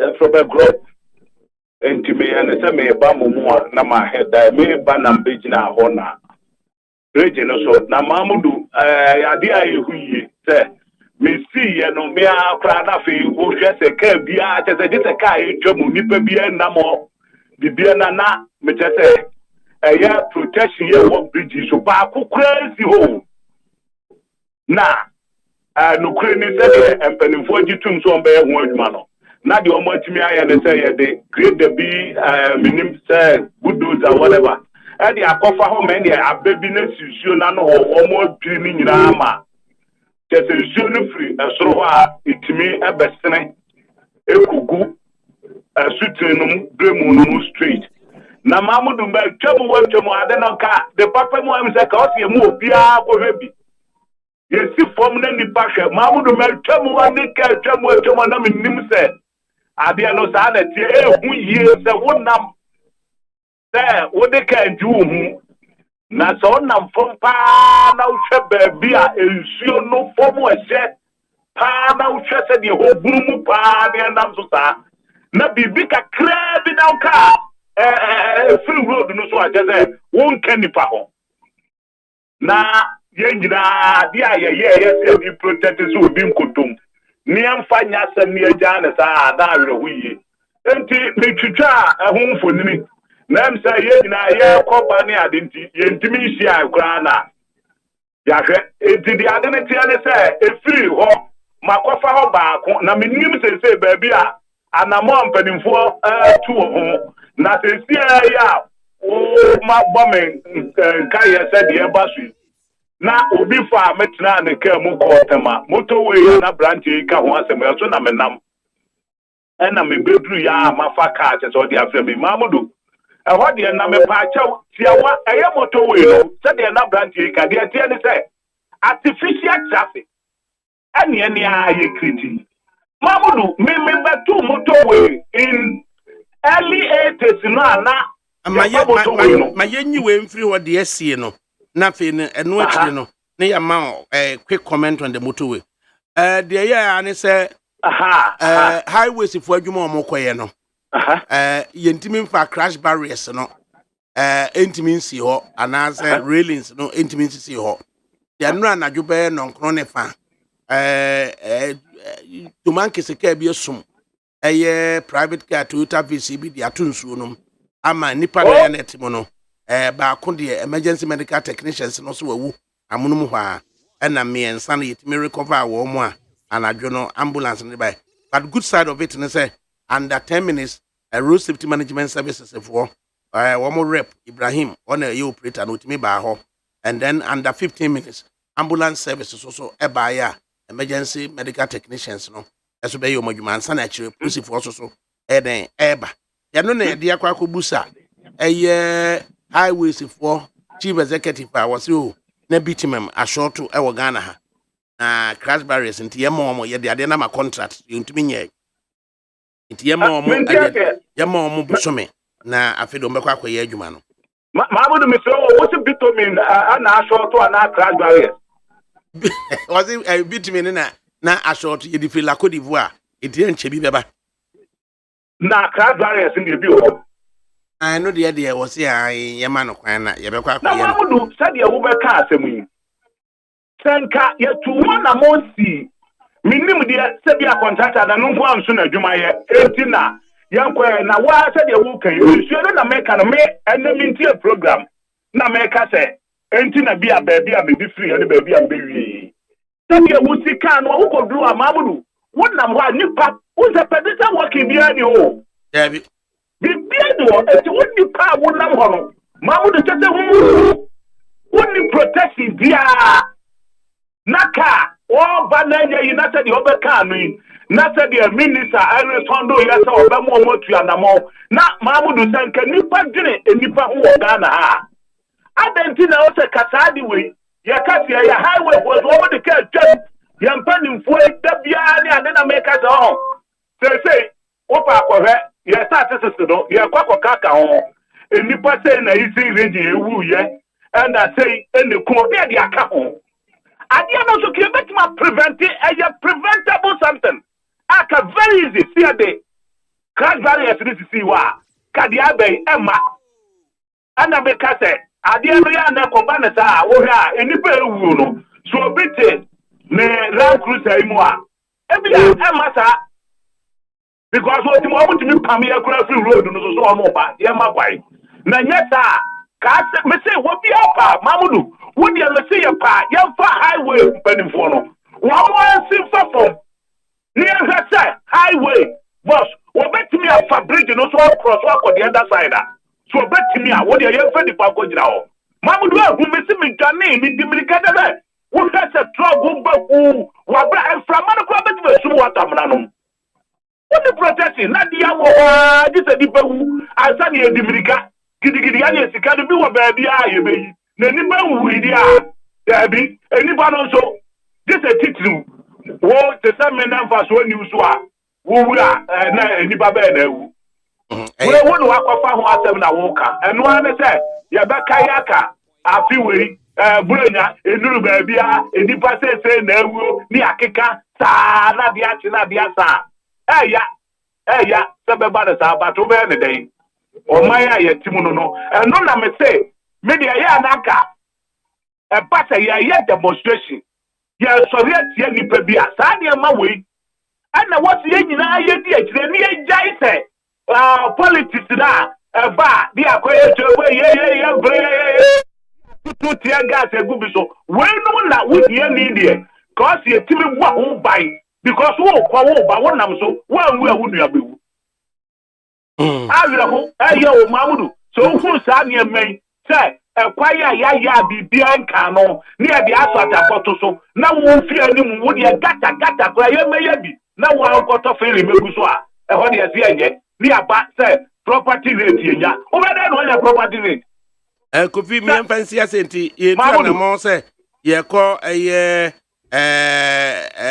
select committee on roads and highway ye the yasem ko down wo ma wo be ko Mabudu we no mo na ya na media ya na mitia ne ha me no Mabudu ya huru bi do ba bia wo mo ko ye ko tena se ye de ni aka na de ache ni abatena se wo mo wo di opa ade enti na parliamentarian so be kai a ye wura che mensa bo su kasai wo so am to for by 4 because of accident na and get one any 4x4 ni bi no ye de emfaso we so a won be kasa o mo to 4x4 mo why enti parliamentary select committee one ni de Mahmudu ye betie de na ensiaga ana me ka cho say Mahmudu tew motorway asema na mo ka me ka cho say me nam so awie na Mahmudu de atie say me back to be 80s no so the car nam na motorway obia na outer lane who sa home from India no akodi outer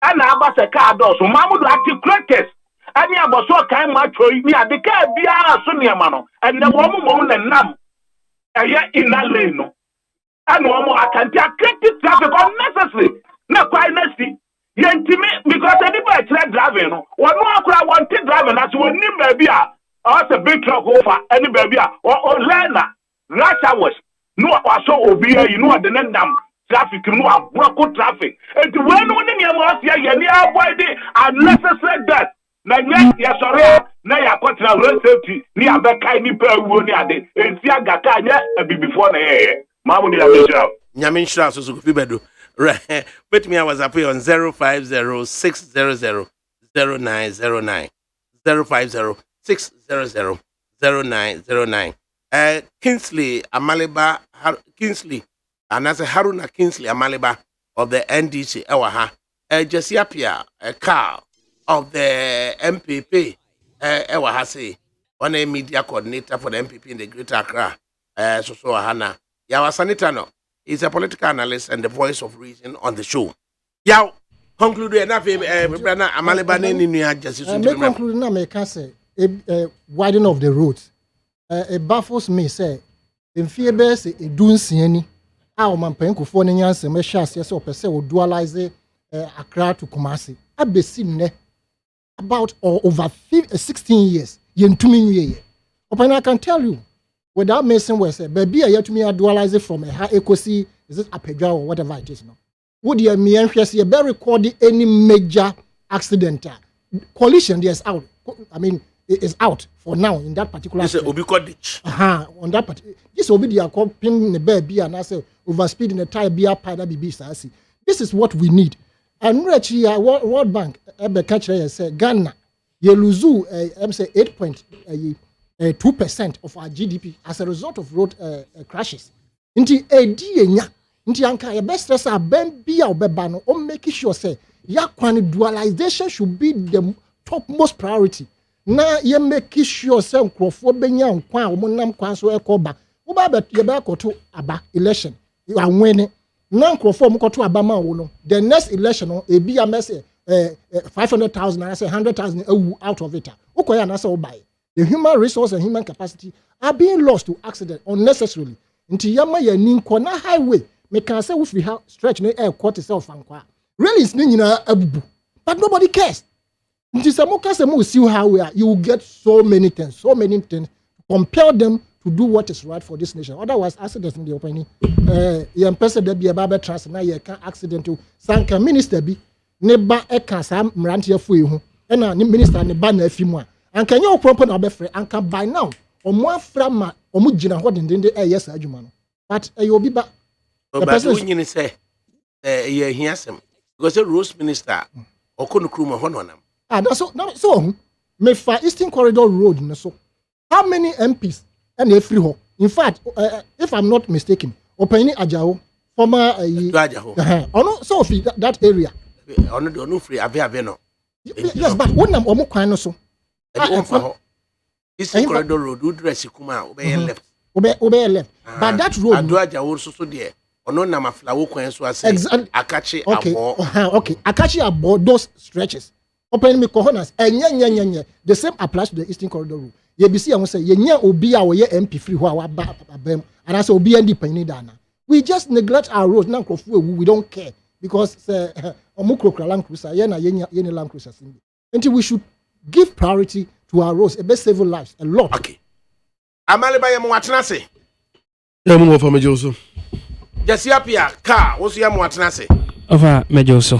Yo Jesse, where the statistically, 7 to 8 persons must die each day as a result of road accident. Our Ghana has a na particular stretchy on the N6 completely new road jonkofo na oyeye ye nyina na mapedwa ekokofa eyechebi sagimase ebesiasi akwa ye de yaba na jonkofo hwe ma so ne traye kwan ma yen 2005 there about na carriageway on the bridge over Brim and a accident and ye can what are your thoughts Ofa the kind yamfa enchia mu odin pa emfama neat atifo na de bia se de ya meka no se yenya akwanya betena radio ana TV so a na enyi se bia yenim chen obia na emu ya akwanya ne yenya ne aba betena ha se yenso yene wo mu enkyere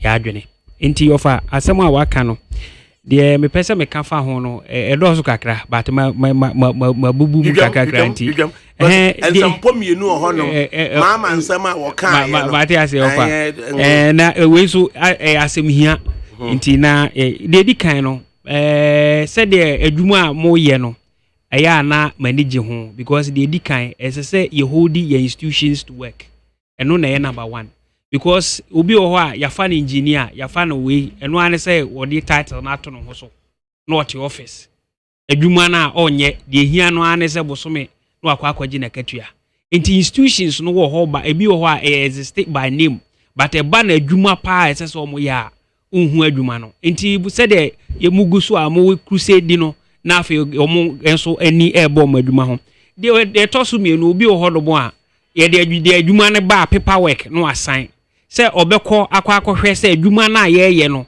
ampa se ye na ekwan ye fa so se ye kwan no kra no sa pepepe ne ye no a ofa eno so eni ho enti ube wo se ye kwan wo krata mu se ye kwan but ubekọ no na ebi kura kwan no beebi a se ye kodu ne ye nkodu ho enti e bia se 100 meters a e bia nipa na ye bia be se 50 60 na de aka nyina ye bad road na so on paper no ye tua nipa ne nyina aka eno nyina aka ho e ma hayen de tosu biem no so hame pa no so bugu so ye monitoring and evaluation of adwuma ne ye wi a ye wi saban na ekwa commissioner wa commissioner kwan no say su betutu say de ne besi so enye obi asem de hia ne say obi akakra wa ye say ne isaka no ne isaka na ye kọ bigidi say ye ne sa emwa afi de tosu mienu em say oman a ye wo mu yi minyi otwe enyi adoa I to say I don't care wo yafam uhwe ba bi amman bebrea obi negligence kra wa committee no ama MP ama minister bi elusu na adwuma but Ghana ha asem no ba ye kan na otwe acha ye kan na nsa acha na otwe na bibi fufura ba bebom ni eja to ho nti ye bebo modin say sa asem ni si na se ye di akira ye bedi ani bedi akira kopim say yensa be kan eye de say yensa kan na afi na me bra pani so ya analysis bi mi oman ya wo mu ye hia a lot of education especially on road usage ofa enye ekwan except ekwan fun enko na de accident ba but oman ya wo mu no se ekwan no so se wo ye ma eso da so na se ya nkrofo kwa se bi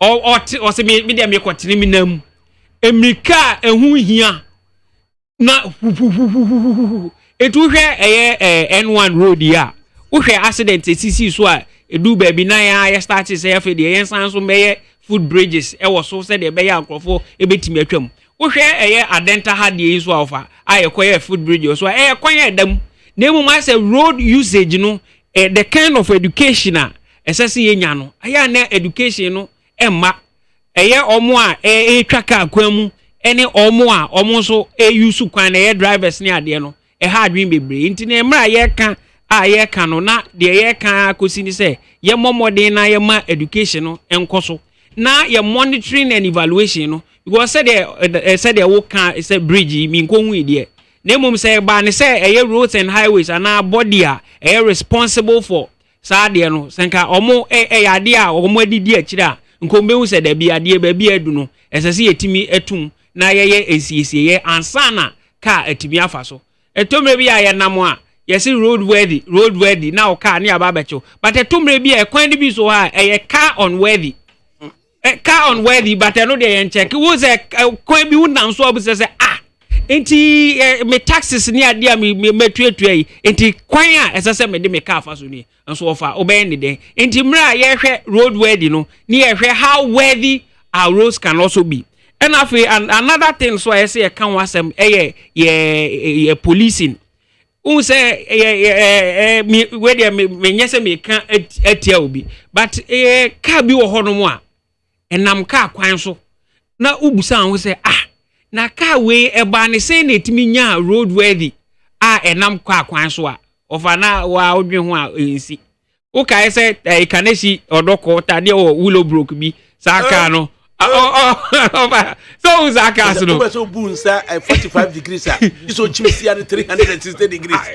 Of about him says Zaka's in a roadworthy. I over connected at home. Approach for there. Of course.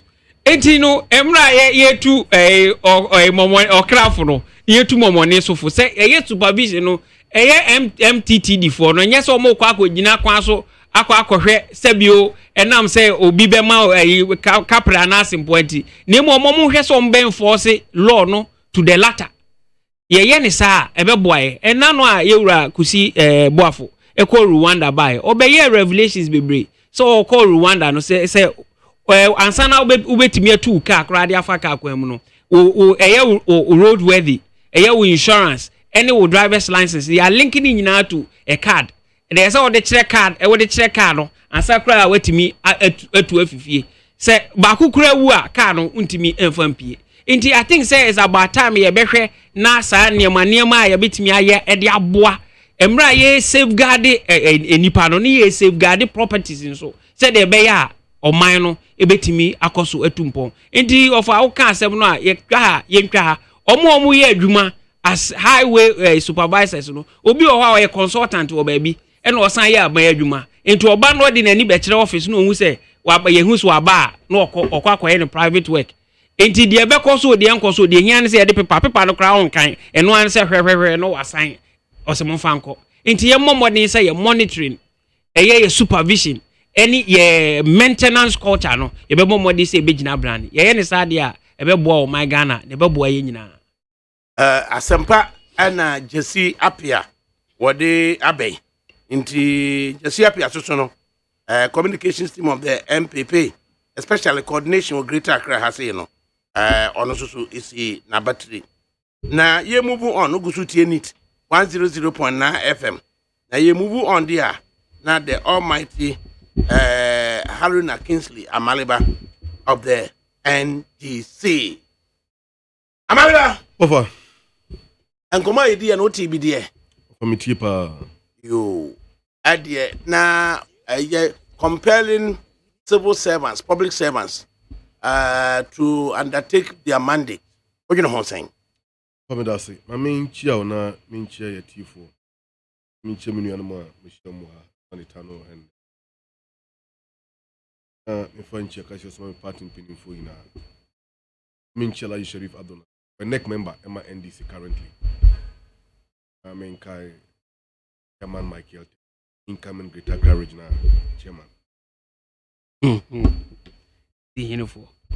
Over. Man, it's no Bema. Actually, a pomodin shouldn't go yes, but I have to try and. It's a wamba. Wafa Frau or Sayaba. Can you say, Neck, a mature, I can do besim. So now we did I am right. Was see a coffee maker. I'm a who's a woman who make trade. Then you crack a Over him. Yeah, car highways wrong. But we make inner rules once. Especially the street lighting system. Last semester, upon school, I'm a weekend student. Me point me name na for be discussions e wo bawe me free ho abafie no na am ko kakra be and thereabout ba ku be si me kwan so a kwan ho na me across kwan across the other side of a car but essence na street light any community wofa me bo form botro bi a yankopon ko na di me ho afofi incoming car ebe pie me so a that would have been the end of it. Awo. Yes. Hey. Me what's na make a chiro. Ablekuma anya pano so what's na make no. Asphalt no. Catch your offer. A free banyard, a bar basic kef. Baba wani kakra. A kwan street light ni so. Na enda kakra be twemu ni offer. A kwan ni fuya ma wo konkranti wo mo yeye. Wonderful. Offer. Me say a kwan ni fuya ma. E kro pimfin so. Me catch you. No fa mo hwe mo nim ha ya. Uko chinkrante wo mo yeye. Otwene da bonu mi na de ho eye omo party grounds. Assembly to be sure. Make catch your offer. Assembly for how? I think the one here, Carl, or area hall no na. Your area hall no. Oh yeah, Sans yes and point to be we that way. A Patrick Kumo. There be a whole yeah, a central, gas central. Dr. Lamptey. Okay. But that's on model. But still, street Latin in Yeduma. And then you diabetes in Edo. And then you diabetes dog and ha. What for him? What depot for him ho? Motorway ya let me know penny asan o kan wansem. I think somewhere last year nimu. Nkrofo bo man penny aba so say kwani na light. Enne for one adwo na hwa de. Come on ko wi. Esum say bram. All the major highways are one crime. Street light no enye dwuma. But so cross kwan mo na dwo a. Who here street light? Street light no so a empo kra no so do be wo wadro na dwo visibility nye good but omo di twika fa ma so di ntra. The street light no eye dwuma na a complement the car light na o dey ba na e ma no hunu se object bi kra wo na nimu a otumi hunu ntem na wa bon kwa ena japade ho ban. But ni na no ye bu ye ni aguso. Oh. Look, God forbid, but just a two answer. Oh. You see, I did been who ye a booty some near a horse some say. Some you we are so offer. A woman na metia, me who me like me crat me boto crow me mu. One accident. Me kwaba wa me do nipa ne yare. And so you impredo asa. A batanya and our painful walk a war so one mafibium. Can't take it. In this 21st century, President Mahama 2020 elections, I said, look, there were major roads we are Ghana ha. It is time for us to dualize them. Accra Kumasi Road, Bako, Cape Coast Road, Bako, and few others. So I say the government will bring a policy of allocating $10 billion, focusing and targeting on infrastructure expansion, particularly the roads. The big push, that was the deal on the toast. MPP for the whole fair. Yanyama yokuwa what they can quine a campaign with Kruma. Say, you're quine. Taban see a quine. No one ever tell Kunyasi, obey a quine. Obey a quine, offer, obey a quine. And Tiawa. That bridge. Ebu motor wa yenshe ha aman nipa kwhwe ne kwawom. Who will take the responsibility for that? Look, Kumasi Islamic Secondary School, right? Is it Ahmadiyya Secondary School, right? Once omoye demonstration with Kumasi a opposed for to tear gas a student Islamic fine by 30 student omo ekoko koma and other things no. Yeah highway at the first school enim cabo nipa 1 ebo nipa 2 and even beyond. It called for the students and the teachers to protest. And sana, I mean, how negligent can we be as a people? And the Omana yet offer, young funny punk one by young funny punk one you. Around some so who crampoa, there is no justice for you. That is the country we are living in. Look.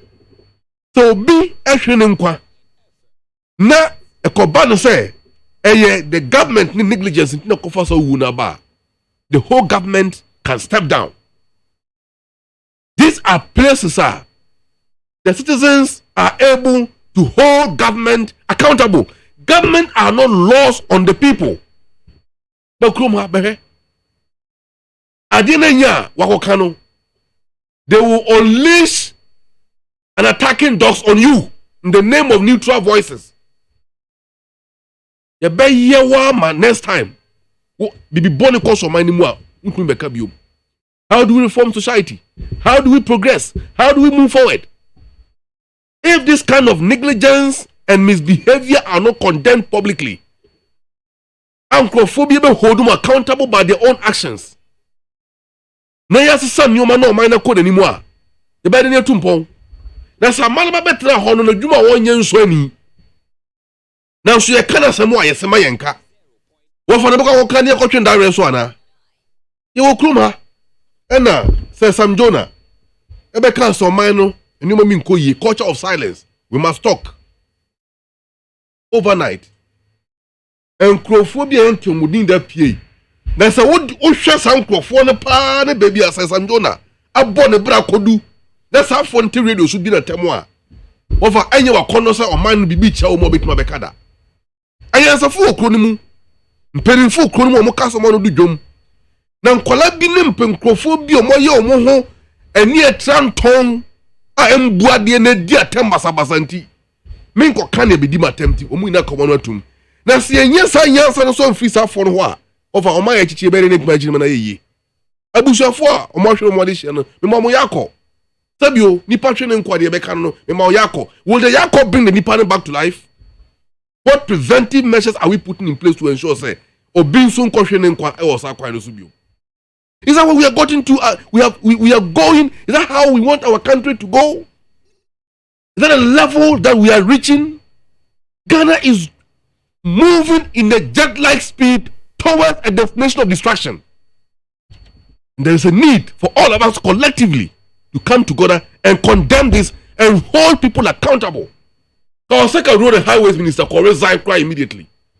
Ghana Highways Authority boss can also resign. Nini pa oye concern be an form. That investigation will be carried out. And those whose negligence and their causes accident, needless accident, they face the full rigors of the law and the penalties prescribed for same. Alright. Bakohe, ya chemo ne ya ye we ye abe bon san no mensa ta pe maguso. Eso ma ya team. Right. Radu hu ye mo bon na me se mi wu ama ya na so obi ante. Boko. Okay. Betim nkan ma ira. Kan so yate. Ora Kingsley Haruna Amaliba of the NDC and out in no. Earlier on Jesiapia of the MPP. Yaw Asanita no and so ewa ha. Yankin kan WhatsApp messages kakra o de bae. I say Amaliba is referring to babies with sharp teeth. Abdulrahman Tamin Lakeside Estate and o de bae. Uncle Kojo Mustafa, I say I love to listen to your program, and I personally like you as a person. My comments about what incoming President JM said about our judiciary is simple. Were we not here in Ghana when Supreme Court gave judgment that birth certificate cannot be determining your citizenship? My question is, Uncle, where in this world have we heard about this kind of judgment before? I personally think the Chief Justice, as a person in a village called Nkrumah, that's where he. Mate.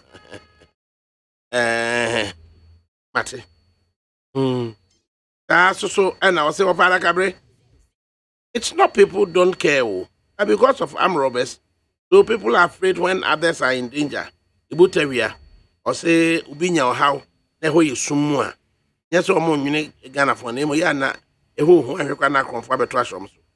ADAKABRI, Ghana need a brave, fearless, and strong personality to cause a change of doing things to achieve a political, economical, and social emancipation. Honorable Kennedy Ohine Japan is the next lady of Ghana economic freedom. Ken is a man for Ghanaians whose aim and vision goes beyond political polarization, cronyism. Let's all support him. Michael Ashalaja, NOD Freya, Odebaye.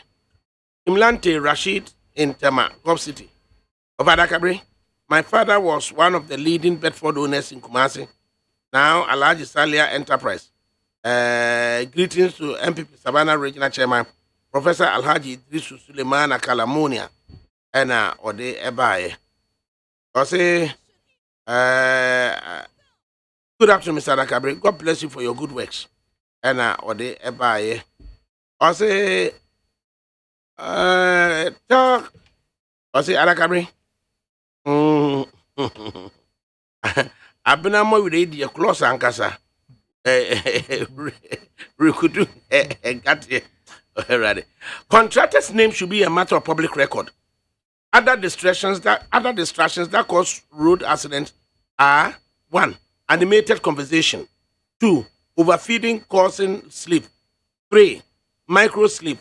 4. Poor eyesight. 5. Lethargy caused by the low sugar level among diabetics. 6. Tiredness. 7. Tailgating. These are the human factors. There are also poor design and construction standards. Another thing is lack of agency and supervision. Once a motorist has a crucifix hanging in his car, a Bible or Quran under the seat, and prayer said, they think God is in charge. Oh no, there's no God in charge. The only person in charge are the road users, who are drivers, pedestrians, and stray animals. And or they ebae. I say, big bro, you know for sure in UK, you can sue the council or the borough for compensation if you trip on the pavement. So why can't we try the same in Ghana to keep those authorities in check? George, Croydon, Anna, or the Ifria, or the buy. I say, Wafa, I'm a Bekana pass. Please tell my beautiful sister in the studio to stop saying Ghana dear, Africa dear, and test the laws. The brochure she's talking about, it took some people to test the law in situations like this. That served as good precedent she's referring to. Some of those things have been tested. Some of these things have been tested right here in Ghana, but wasn't captured by the media. In 1998, I did same for the death of his younger brother, and there was a compensation. Some months ago, there was a ruling in favor of a woman civilian who lost a leg through road accident caused by the negligence of one of the drivers. Mute, Anami, and Kwame, Abeka Ode Ebaye. Yan say na a dempo ena a woman. I say John Dramani Mahama, Jusak, and Justice Dowse react to H.E. Mohammed's recent comments relating to the integrity of the judiciary, especially the Supreme Court. So we are asking, how do we ensure the highest integrity of the administration of justice here in Ghana? Amaliba. Over. NDC, that's the members of some section of NDC members. No more call conference. Na President Mahama. A call CB. The Kasamu now they two just say Ghana yetemu edwumakuo sabiu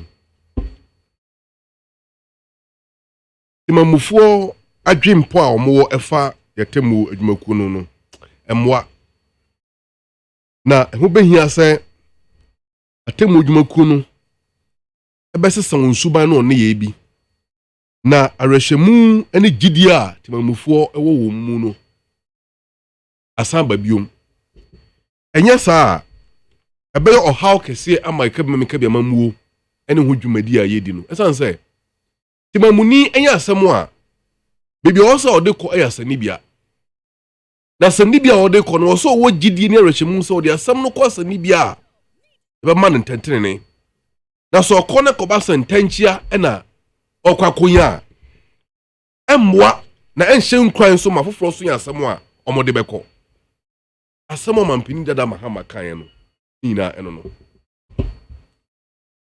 sani amedika kan no kroma ayese enkrofo bi afa onwa oman ne se enwa na omo afa yenwa so ayense omo kantem President Mahama kan ye pe ena opini a wabo ne din oyi ne ti obeyi na no anso hwa Jusak e di statement so ababonte na nneɛma ade no awerɛhoɔ koraa ne sɛ ɛberɛ a yɛwɔ kurom ha na lawyer Afrifa no wɔdi asɛm ma one of the chiefs in the central region. Asɛm bi kɔpie judicial council anim ɛfa lawyer Afrifa and a client ɛho na wɔgye dɔm. Aman bra justice lawyer Afrifa Kwesi Afrifa ɛdna no yie ɛde kɔma judicial council no ɔka sɛ Justice Kwesi Ani Yeboah, his lordship the chief justice. Obo no kwadi woni nsɛm no mu sɛ wa demand bribe every client for $5 million. Abra sɛ no beto dwa no otemuafo pani no etu America de asɛm no kɔdan Ghana Police Service. Esi ne yɛnte hwe yɛnte nim bibi asɛm no kɔkɔduru. Ebio yɛwɔ ha ɛna otemuafo bi a yɛfrɛ no what is the name? Justice Jamefe. Also, or the assembly to your offer, with your kind permission, I mean, can we briefly. Judges and magistrates fall on friends at Jubilee House to push for payment of allowances, according to xyz.com. September 30th, 2021. Here's some more Justice Jamefe. Ekae. Or say, Justice Senyor Jamefe said payment of allowances has now become a battlegrounds underlined, as members of the judiciary have to sometimes call in favors underlined, from people at the presidency underlined, before they get paid underlined. Speaking at the association's annual general meeting, Justice Jamefe described it as saddening, as it hinders the autonomy of the judicial arm of government. It hinders the autonomy of the judicial arm of government. Sa asamna openini kaye any publication se ba no. The learned justice. Is that the name? Wante. Judicial Council for so one Antiana. Look, I read something pan the womb. I tell you, during 2020 elections petition hearing, all the initial applications are NDC filing to the EC unanimously was rejected by the court. Now, as some that more phone the whole Supreme Court, led by the Chief Justice, you to decide a matter before dictionary. The better dictionary, Black Law Dictionary, be a part of the status books of Ghana. The better. No matter so, as well President Mahama Kaya attack on the Chief Justice. Look, Sabio, so Perino Atna do for Chelsea at the Bofra. Mancrofobi and fast President Mahama Akano and then the support and then Sabina said Omodi Kujari Obi, because as some President Mahama Kayano a candid personal opinion expressed without malice. In any case, I have spoken earlier about institutional or the reforms. How do we reform our institutions? If we cannot criticize and talk about a Juma Omoye and evaluate them honestly and objectively, if we cannot do, how do we ensure the integrity of administration of justice here in Ghana? Wafa, there is too much interference by the executive, particularly Mampeni Akufo-Addo in the judicial system. As someone, Justice Jamefe, Ekayeno, best eloquent witness to this. A dear bad dear and a Kosua and Santi. I want to say the judicial service or the judiciary have to fall on their friends in the Flagstaff House to get their allowances paid. Those in that favor, does it include terms and conditions? Who defines them? And who benefits from those terms and conditions? We need to know as a people. The judiciary as an arm of government requires the respect from all of us as citizens. At the same time, given its significant role that it plays in the administration of justice and the preservation of a democracy, there is a need, sir. Everybody must have interest in what the judiciary do. And we must do so. And we can talk about it. I think the judiciary should be so receptive. Before the judgment in 2020 elections, what happened? The justices through their counsel actually a letter warning the public certain things. The new will publish about the judges on their website. They should go and pull all of them down.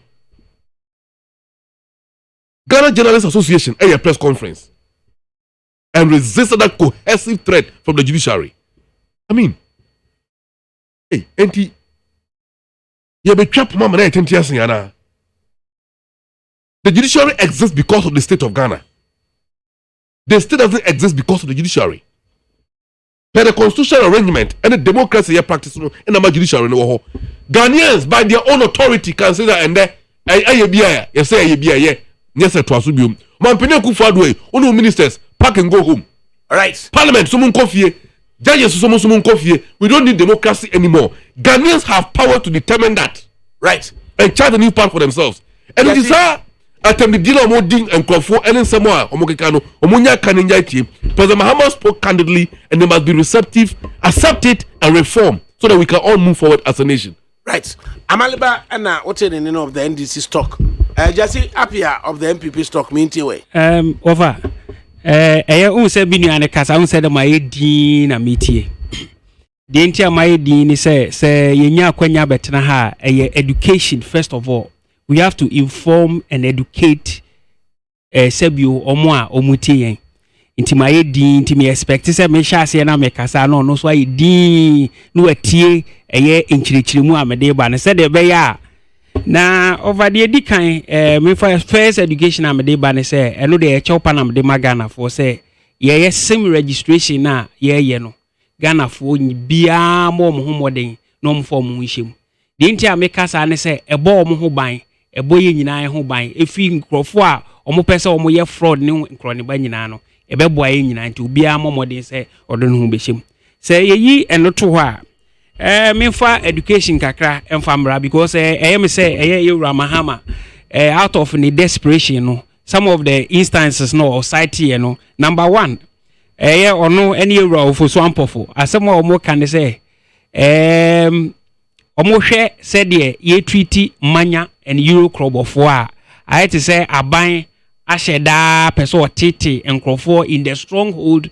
of the NDC offer enka eni se yedu empempenso a yedu as a people offer enya na enye eya na ye nyina ya ka se eye the edi kind say unim offer minim se wa follow sa story ya antino education e be mana itietia ECG ene manya eni Euro club for ena enya asem da ho ne se omo se eye yewura nkroma emre odi electricity buy no or the relocation be by to nkrofo bi kwetena ba bi said the project ni betimi akoso enti out of that no yewura nkroma ka say ma omuntua light bill da of minim say unim sa asem no now of aye den na asas ade a asia yetua compensations ama nkrofo dada ye nyina san gina sa asem no aso ka say ma muntua light bill da enti ECG for so mne ye nuanom e manya ni yilo club for e betena se e di sa ankomo no ma hwe se de betimi di ye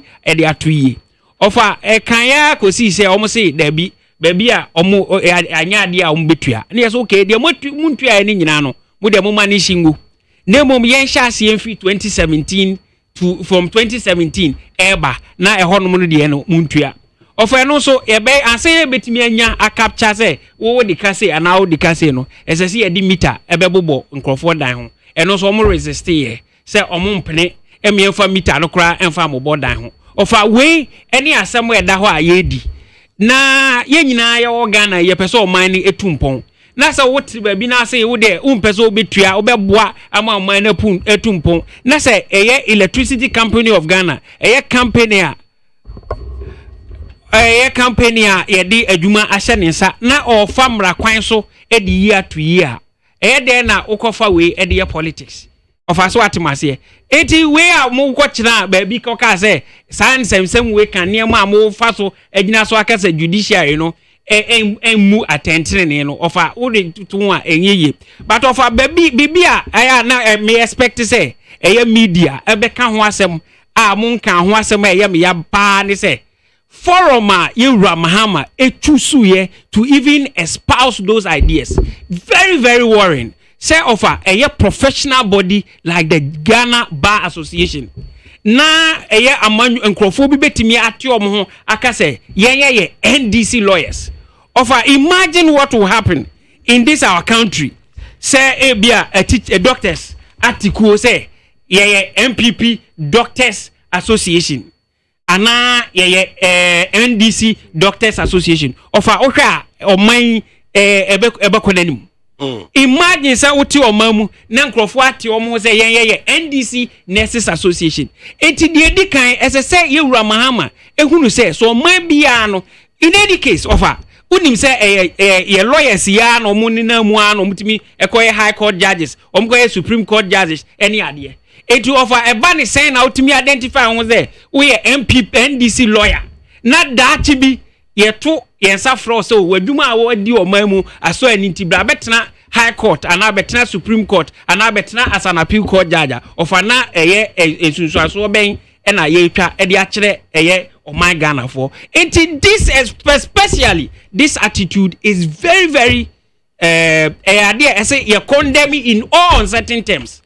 Because in any that be offer say ye hwe masade ekoso a ebedu mrebi no say ye kwakoto aba general legal counsel ana ye kwato aba as obi lead Ghana Bar Association a ye hwe competence o ye hwe obi obetimi adwuma no na emu ye kwakohwe political color asumasi o ye MPP ni ana o ye NDC ni na fe o man atembua no na ehemfa na ye dekọ ofa so otimase enti number 1 say ye ka obi a on pese pray everybody a judicial system a legal system na Yewura Mahama because you sebi obi a we di o man so mampani obi a why MP da obi a why vice president na se ultimi ko bobo ankrofo no say ye wo NDC lawyers association eti omunam no musa akodi sa nkomo we offer e ha adwene bebre but yenko yanim offer de e ha me biem pa ne say Yewura Mahama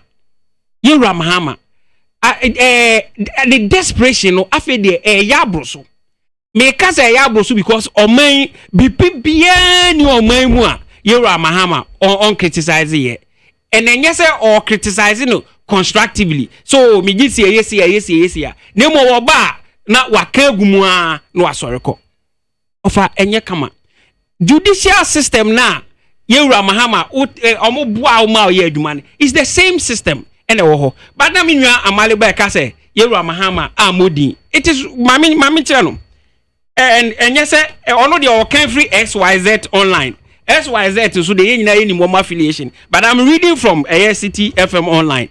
This is what City FM online is quoting or say the current, and this is President Mahama Asemo, the current Chief Justice must be changed. And to cast a more era any abua edia. Now, men custom shimano, men custom shimano, something like that. Been patch open your opportunity. Very well. It took us one more era Chief Justice of Ghana constructively exactly offer tie the second another publication I think is on Ghana web also or say me bibiano or say it is broken. That is the judicial system. It needs new leadership. Who is the leader of the judicial service offer? Is it not the Chief Justice? It is okay say it needs a new leadership. It's a direct attack on the Chief Justice. So what must say? It will be tnaka say obi ka say ye say obi kura say bi ukoto say obi ediewu. Na say ye chene ne de court. Until say court no approve say enipa ne guilty no. You cannot in any case say enipa no guilty and now fameboa until court no approve because the onus is not on you to say he's guilty, but it's the preponderance of evidence of where the enemy come above for me. And I'm a boy. Enti ube tena say obi kan say enti na mo kan say offer ye kan yen kasa sa offer ye kwa anim no. Yera justice ani ebo a obai chief justice ye de adwuma ma ne share ne sa. Misre mi busa legal procedures no a ye de adwuma no offer de ne sa ka. Wasesa no ana obai oso de ohodo wato ni nyina gu eti say ode ono ni set of rules and eba be adwuma no onye sa so atmase de ohodada no na ode adwuma ofo yakoya nim no another issue equally worrying Yera Mahama and sometimes I don't know but okasa no contradict no one of the things or basing the argument on or say a research by Professor Atuguba said that judges tend to give their judgment in favor of the political party or leader that appointed them. Yera Mahama has been a vice president, and I'm a boy. Yera Mahama has been a president. At the end steps, if what Professor Atuguba is saying is anything to go by, at the end steps no take here to ensure say your judicial service it will be robust and insulated from any form of supervision. Of us what must say. Eti wano why or one mako kone ukwe chire ha eko kan say ya no wasa ba na fo aba be busa say na hwan e na hunu suyi. So what must say. Offer you so person obedi wedi mampani ni bida. So person san ba bie mu a offer me at amete and at this point no nka me expect say Yera Mahama e the policies are or the bar a betimi aboa ma enema bi asisi ye but even me nua maleba otimi nche asisi of our pabusa ne say enema Yera Mahama kasa tie nyina no say policies ben in Yera Mahama eba obegina so e de asiesia there is no policy so what must say it is just for the sake of yanka sentia ne yense no. But sebi adia wope see adema there you don't run it down because judicial system here who kaseti a wugu hu fi no sa wo ba unkonkofa judicial system foforo emfa ma me adwuma eye omo a na wo ba na no ma ba adwuma ofa so atemase afi yakoya nimbiem ofa eye na ensem bi ho a eye na ye ma homete ofa parliament omadwuma ne se omoye mra omo hihye mra ana meboa no system anywhere it is subject to the interpretation of the Supreme Court and now of ameboa enti Yera and someone Yera Mahama gina so bi na me ka chewe Yera or say usu the edi kan say or representing a constituents and san or serve as a first vice enti bad say enkoto about parliament no and e ko ba ne say we mu si o da bi say o preside a untimi nto say o preside a obetimi ato say o preside a untimi nto offer ena moye mra no ena say there be say banisa esese e di Supreme Court for interpretation of the law and our family boa mudi ko na Supreme Court e kire mu say oye mrahye bedwani a o representing constituents ni de enye kwan enti entimi fa kwan bi so and deny the people of representation it is a banisa or presider he has a voting right offer in any case Supreme Court and a final decision maker. But the framers of our constitution, they are so wise. And say in case see a mad decision be, na se weni nyehua, you have a right of appeal and our fameboa. And so you go for appeal and now you use the judicial processes to ensure say judgment are open on sabeka and our fameboa. And it sebi say uko court na se de asema ba na se wo de asema court na say ya ma judgment na say entry utrimu a you don't go and organize lawyers who are tilted towards your party and tell them say judge Supreme Court judge where did abano or yes because he's not showing leadership offer in any case omo ho nyina so omo qualified lawyers that one way or the other they will appear before a judge and our family boy. It is a who the audition team say mo court wa Mumfa mu anka se mo adwen ko judgment bi e de be mam bia mam mpene esan say justice not chief justice na anka sa no oye bias. Offer you cannot do things like this. So what must say? Let's see I say na ya asa. Oh, offer mami kabako offer mesro. Offer Yura Nanado Danko Akufuado in 2012 or Supreme Court. Ye Ghana for ni wiase man nyina gitum say the judgment that was given was wrong. Okay, Ntima, quick one. Okay, say. You say, court wa, NDC for no call, you know. Na. Ofan come mami kwan kami bahu, kami tia besi mo. When we, I'd never put a question because say, almost shall say, na, almost distress the emotions, almost ye nyina noa. Almost the troll Supreme Court anymore. Krokre ni hono moa. Supreme Court eno mo ya adwene. Na sa unanimous na ama no kan ye no. Reason being say at the High Court judge ba ko neti wo. TNT na at the Appeal Court ye the judge me en satenase. Ordinary bench at the Supreme Court and then a judge no mo ye num ne do mo tenaso. Dey na ba ye say every time omo nyina adwene ko bankuro mu. And these lawyers no ma bombo ana. Ofa me nka say lawyers abombo but unim okay a year 2012 a petition no it took us I think about 8 months near our court kofa we bra pink sheet left right center and my attention about kronum of us okay say o ye nyina ye kaya me kan krofo bi kura o ye say no mo koto gari na aduane e question e busa of no I hold na me ba no there be watch it oh of me check you person busa say enti offer ye hu ase say ba ko tenase na ye de ko appeal na ye omo miensa so that different minds na bebem na akọ Supreme Court e bi enum say different minds bebem e de ne ba ya omo bi omo de ko ya ni nyina at every stage you know omo nyina adwene ko bankrum say there be ade we but say wo de wasem a de ko no say ento asomu a ade na judgment ne nkontia ya brem open me that say na some hakakra na yeah dan tem no one here okasa you be assigned to either party U or party B but all the same no say you can say you can open I can force say etu ya yonko ho na wo say etu eduam na say nya wasum so na boy ya obeka say asum ya boy ya gigepa again no say ekwan ya kan oda ya na wo say ekwan we dey etrepa na a point of correction we have NPP lawyers and you NDC lawyers. I know there. Omo ye NPP for they are card-bearing members. Omo wo NPP mu. Omo ye lawyers. It's the same like the NDC. It's the same like CPP. Inti ono enkrofo no omo ko share say lawyers omo wo NDC mu. Omo ko share abobo oman ho. Orofa. Justice Dose na some of the betu dwan. I think he did more harm than good to the judiciary. Sankwamba bonten amekasa kranke.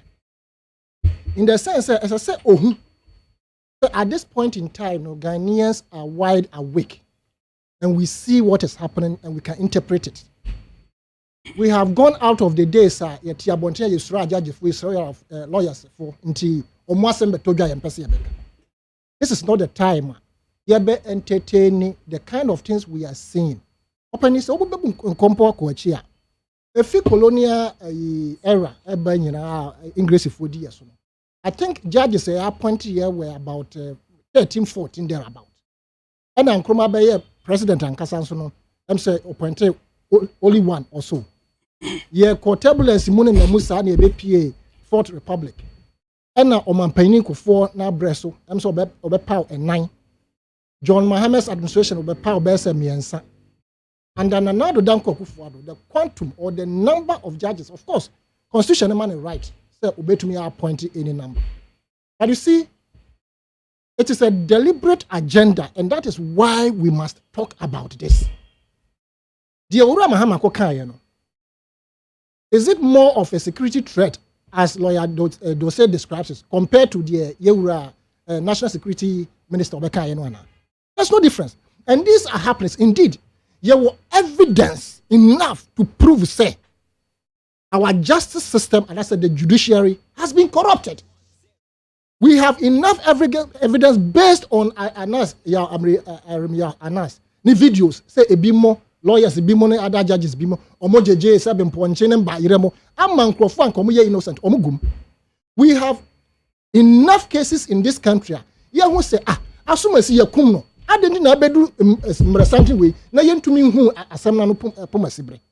All these things, but opinion there be a year me kwa I never know. I'd say a friend say my want to say sabi obi a onim say bia wo pia bibi beto no enti me kwa na my prepared enti da bia me kura me book and as a documenter it is alleged to be coming from the Dankwa Institute named a Japadia document and I have the hard copy here which people do not want to accept but opinion. No, if you have this brother, okay. Yeah, me too. As I'm interrupting. Your document you be now come from page 1 to the end.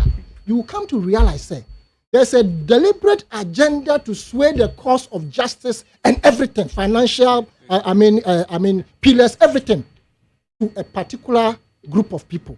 And for which reason all these in some a year and some phone air cost. And actually, Archbishop Duncan William. I predicted. And he has told us, say, young churo date in Entoho. Now, after 2024, the Bibi and the son, no more cost woman and the son. I dear Bessie woman han. Or say there could be civil war. And that civil war, no, and man may say soldier phone and take over, and I say police for. But the entire society, there will be civil disobedience. And we are seeing this. It is important, some penny kasa, and uncle for more cohort before, or more kasa. Yen take good note of it. Now you analyze the situation. Now you said you can about woman as a banim. The era can da pabekai about woman as a banim. The era John Mahama kai about woman as a banim. Offer.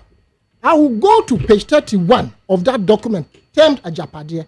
Let me read something about the judiciary, which the MPP are very much aware, but they are denying this document. Opening page 31, 5.0. It is titled The Judiciary and Governance in Ghana. I'll read the paragraph 1 and then paragraph 5. Or say, considering the competitive nature of our work as politicians, there's always a need to be step ahead against our opponents to secure our interest, dominance, and maintain power in 2020 and the next 20 years. Our focus as a party has always been to position our members and sympathizers at strategic positions, both in government and in the judiciary, to cover and protect our interests. This has served us well over the period. All the appointments made to Supreme Court, Court of Appeal, and some of the high courts in Ghana under our government was to promote the MPP agenda and to ensure our country never falls in the hands of the opposition NDC. Over paragraph 5 was saying, we have to make sure that even in the unlikely event that the NDC win 2020 elections, that they do not get the chance to appoint more judges to the Supreme Court. Our control over the judiciary is important for our protection.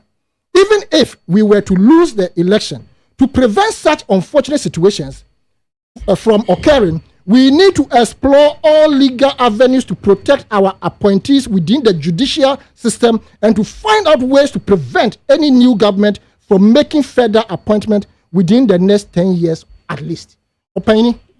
Say, who document way now who came from the beginning, the financial cleanup, the financial sector so-called cleanup. It was a deliberate agenda. And to the PDS, they stated categorically in this document, say, because they included some few non-action people within the system, they are the people who betrayed them for the PDS to hit the wall. And we try Emma 6 months or more electricity bill, free. The things that are going on in this country must be assessed and must be told to the judiciary and any power by the people because we appointed them to be there. It is on our taxpayers' money that they retire and go home and go and chop. It is important. We criticize them. Nipa today, as we speak, we are able to criticize God, challenge God. Say, "Adi may come me dibre because we now born once the son and God listens. God did the same for Moses, and it is for us to criticize them. It is for them to accept and then ensure. Right. That is the voice of reason on the show. Now, Asanita now. Final comments, Jesse. Offer the Edikan, me bra penny. I think say the Edikan justice for sale at the time na offer. It happened at the NDC. It is oversight to say Crawford Jim Ponchin, Crawford Ye, Eton justice man Crawford Damua. Then you should also be blaming your former president Mahama. Say how did these things happen under his watch? So what am I say? Okay. Say nya. Ye nyina ye hwe kwan be fa so nti ye fe na manyo no ye hwe ama na ye kama so atima say offer but be new documents na we ye pie no Ghana for should treat it with all the contempt it deserves offer before the 2008 elections and their documents na MP ye rakufo ne net worth ye ralan chemate and na watoto ne adwapade people put them in documents and omo de ba abonten we don't have time to put such a document together. Okay. On my Ghana, your name apa ya no, and NDC MPs, and they went to the Jubilee House to thank the president. And who is saying so? This is the Chronicle offer. This is it. This is it offer. 31st, and then NDC MPs visit Jubilee House to thank Akufo for massive projects in their constituencies. So these are some of the things people will look at to vote for. Dr. Kwabena Donko, I issue statement to this mischievous and deceptive publication abano a malicious publication okay. Now which if they are professional journalists they must bring out a rejoinder to retract the statement. What's the NDC for policy alternative from that? Do we owe you policy alternative? Please, it's a last minute. Final comment. You don't have policy alternative. Over. We don't owe MPP any policy alternative. You owe Ghanaians a policy alternative. And we don't need that from you. You don't need what to tell us. About him. President Akufo at happyfm.com. President Akufo appoint whole Central Parliamentary candidate to the Supreme Court and non-MPP card-bearing members. You appointed them to the bench, and you think that we shouldn't complain? Over. What President Mahama said, a harmless suggestion and advice to the judiciary. The earlier they take it and do the right things for us to move forward as a country, the better. Right. Young Ambassador Emma Ora Jesiapia Carl, any other friend. He is a media coordinator for the MPP in the Greater Accra region. Asidako Ede Emma Kingsley Haruna Amaliba of the NDC, Asidako Edema, the voice of reason on the show. Yao Asanitano is a political analyst. So Munina Ebaye. Na Ugusuti Nit 100.9 FM. Na Mima Ntiju Medie Ebewie Yano. Efie ni yeko, ni fie ya yeko no. Ulako kumaike na diebe kufie. Or diebe ko jojo. One eye DJ Foreigner. Ena ombedi sa yumani nyina. Ede amaye. Ugusuneti ye womo. Oma ye krado kura. Omode ye nyina ede ye kufie. Neat 100.9 FM. Neat FM.